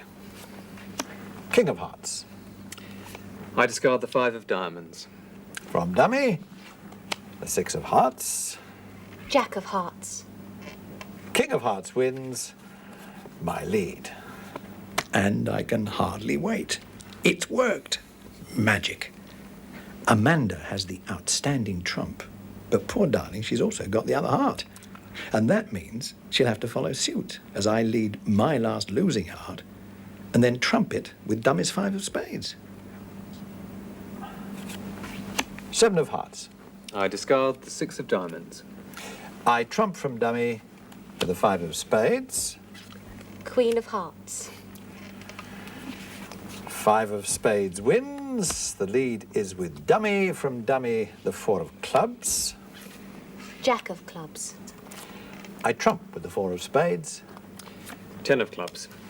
4 of Spades takes the trick, and I will draw your Jack with my Queen Amanda, which gives me the last 2 tricks. And as I've only lost 1 heart and 2 diamonds, 4 spades bid and made. So I'm also going to give myself 100 honours points because I held the Ace, King, Queen, 10 of trumps. Oh, I'm sorry. Did I slip that one in? 100 for honours. Well, it's just a little bonus that you might be dealt from time to time. 4 or 5 honours in one hand, or in a no-trump contract, 4 aces, and you deserve a little something extra, like 100 or a 150-point bonus. Everybody gets it, declarer or defender, whether a contract is made or not. Now, the critical rubber is in the balance. Peter, you dealt, you debid, son. Thanks, Dad. 16 honour points and a balanced hand. We're vulnerable, so partner and I are playing the strong no trump, 16 to 18 points to open. If it's right into the slot. 1 no trump. So, the bidding is opened. Nothing to say with this lot. 5 to the Queen of Spades and 5 to the Jack of Clubs. 3 honours points and a couple of distribution points. No, thank you. No bid. We're vulnerable, so we're now playing a strong no trump. Peter has opened with a no trump, so he must have 16 to 18 points. And here am I with an opening no trump hand myself. 16 honour points and fairly balanced. Well, if he hadn't got in first, I'd have opened 1 no trump. However, what do I respond? A fit in hearts would be interesting. And there's one way to find out if Peter has any. Our old friend Stayman. 2 clubs. Oh dear. I'm not mad about this at all. Either their bidding or my hand. 6 diamonds to the jack. 5 honour points. Ain't nothing you can do there, Jim lad, except pass. No bid. So, Amanda's made a Stayman bid. She's asking me if I have a 4-card major. Well, I have both. So, bid up the line. Hearts first. 2 hearts. No bid. I like it. I like it. If partner has a 4-card heart suit, we'll play in hearts. And that gives me an extra point for my Doubleton club. 17 total points. Now, hang about there. If partner opened on the minimum, we have 33 points between us, but maximum 35. Well, let's take the average 34. That's in the small slam zone. 12 tricks. Oh, should I bid a small slam straight away? Patience, Amanda. If partner opened on 16 honour points, and I have 16, that's 32 honour points between us. 40 in the pack, 8 missing. And that 8 could mean 2 aces. I think a little more investigation, my dear Holmes, before committing ourselves. 3 cheers for Easley Blackwood. 4 no trumps. No bid. Fantastic, she's gone to Blackwood. How many aces have I got? Now, what is it? Clubs for none or 4, diamonds for 1. Diamonds it is. 5 diamonds. No bid. Peter has 1 ace. I have 2, 1 missing. So there's no point in pressing on with Blackwood to find out about kings. With an ace out against us, we're definitely not looking for a grand slam. 6 hearts. No bid. No bid. No bid. And 3 no bids in a row puts Miracle Man in the hot seat yet again. You do realise what your hero worship is doing to this young lad, don't you? Of course I do. But I rather think it's due to the perfection of our bidding and play. I think you better leave, partner, before I get a small slam in the right ear. Leave it to me, partner. Well, the lead's fairly obvious. My singleton diamond. If Shaw has the ace and returns the suit, I can trump and sink 'em before they've had time to turn round. Unlikely, but not impossible. I've seen it happen before. 8 of diamonds.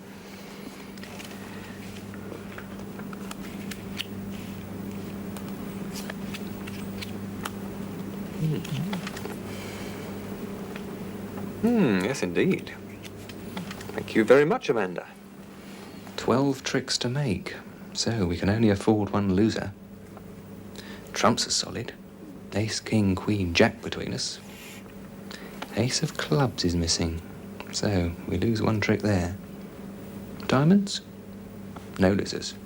Ace, king, queen between us, and I only have a doubleton. But spades, that's quite a different matter. With the queen missing, the whole contract is going to depend on not losing a spade. But I have a finesse position. In fact, having the 10 as well as the jack, I have a 2-way finesse. In other words, I can finesse against north or south. But which way? Who has the queen? Shaw or Tessa? Nothing in the bidding to help me.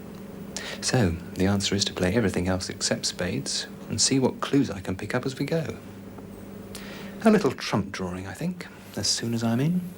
From dummy, the 3 of diamonds. 9 of diamonds. King of diamonds. King wins, my lead.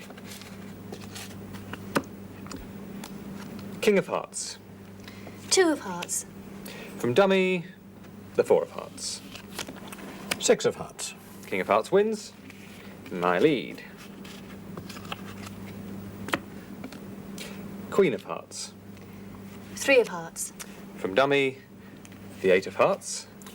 9 of hearts. Queen of hearts wins. My lead. 4 down, 1 to go. Luck seems to be holding. 5 of hearts. 2 of clubs. From dummy, the ace of hearts.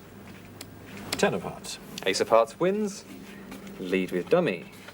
So, Shaw had the other heart. That's worth remembering. Now to clear that nasty ace of clubs. From dummy, the queen of clubs. Ace of clubs. 4 of clubs. 5 of clubs. Ace of clubs wins. My lead. Now, we have the one trick we need. Only one more to defeat their contract. But what to lead now? Well, not much choice but to play back clubs.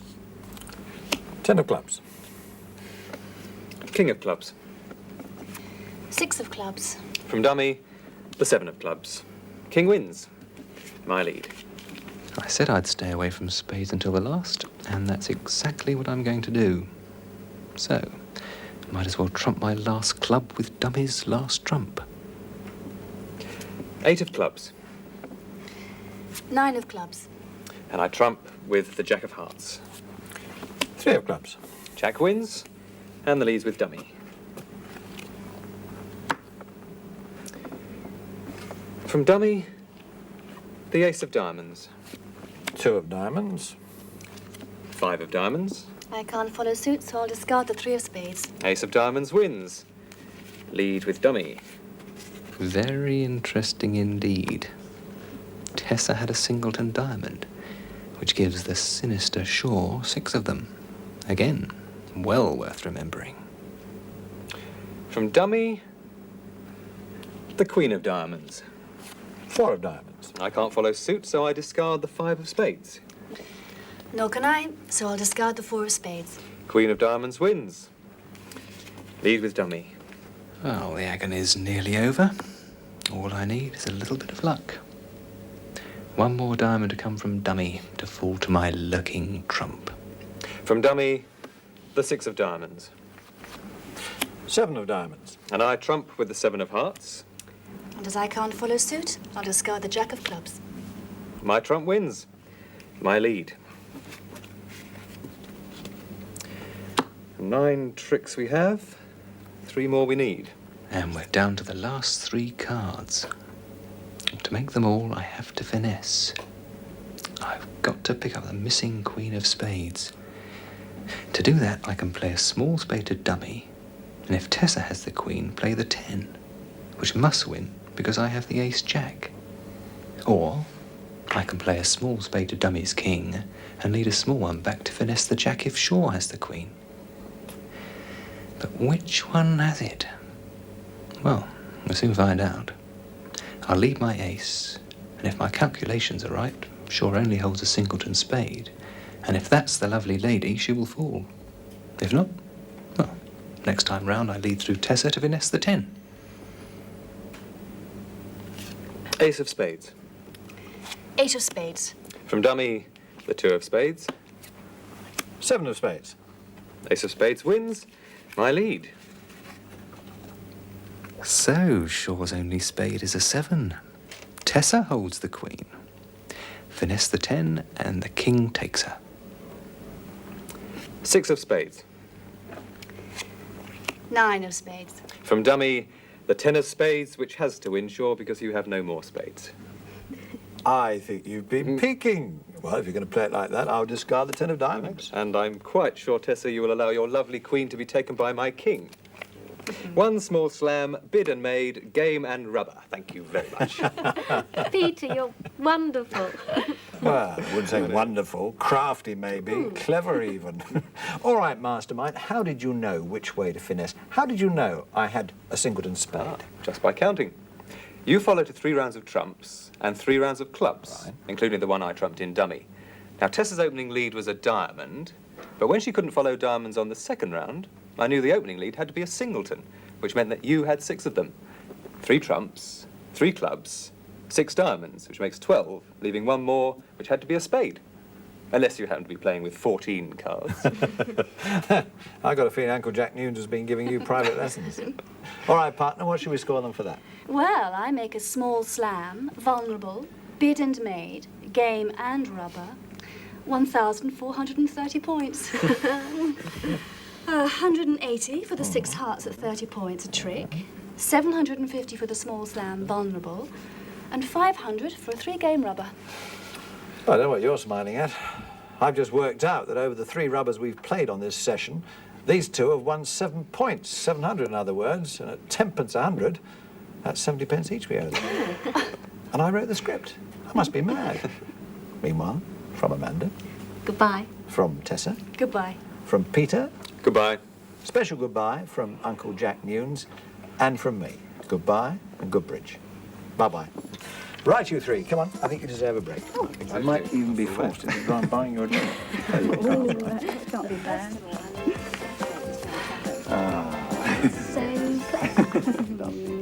So where do we go wrong, partner? I'm not too sure, I'm here.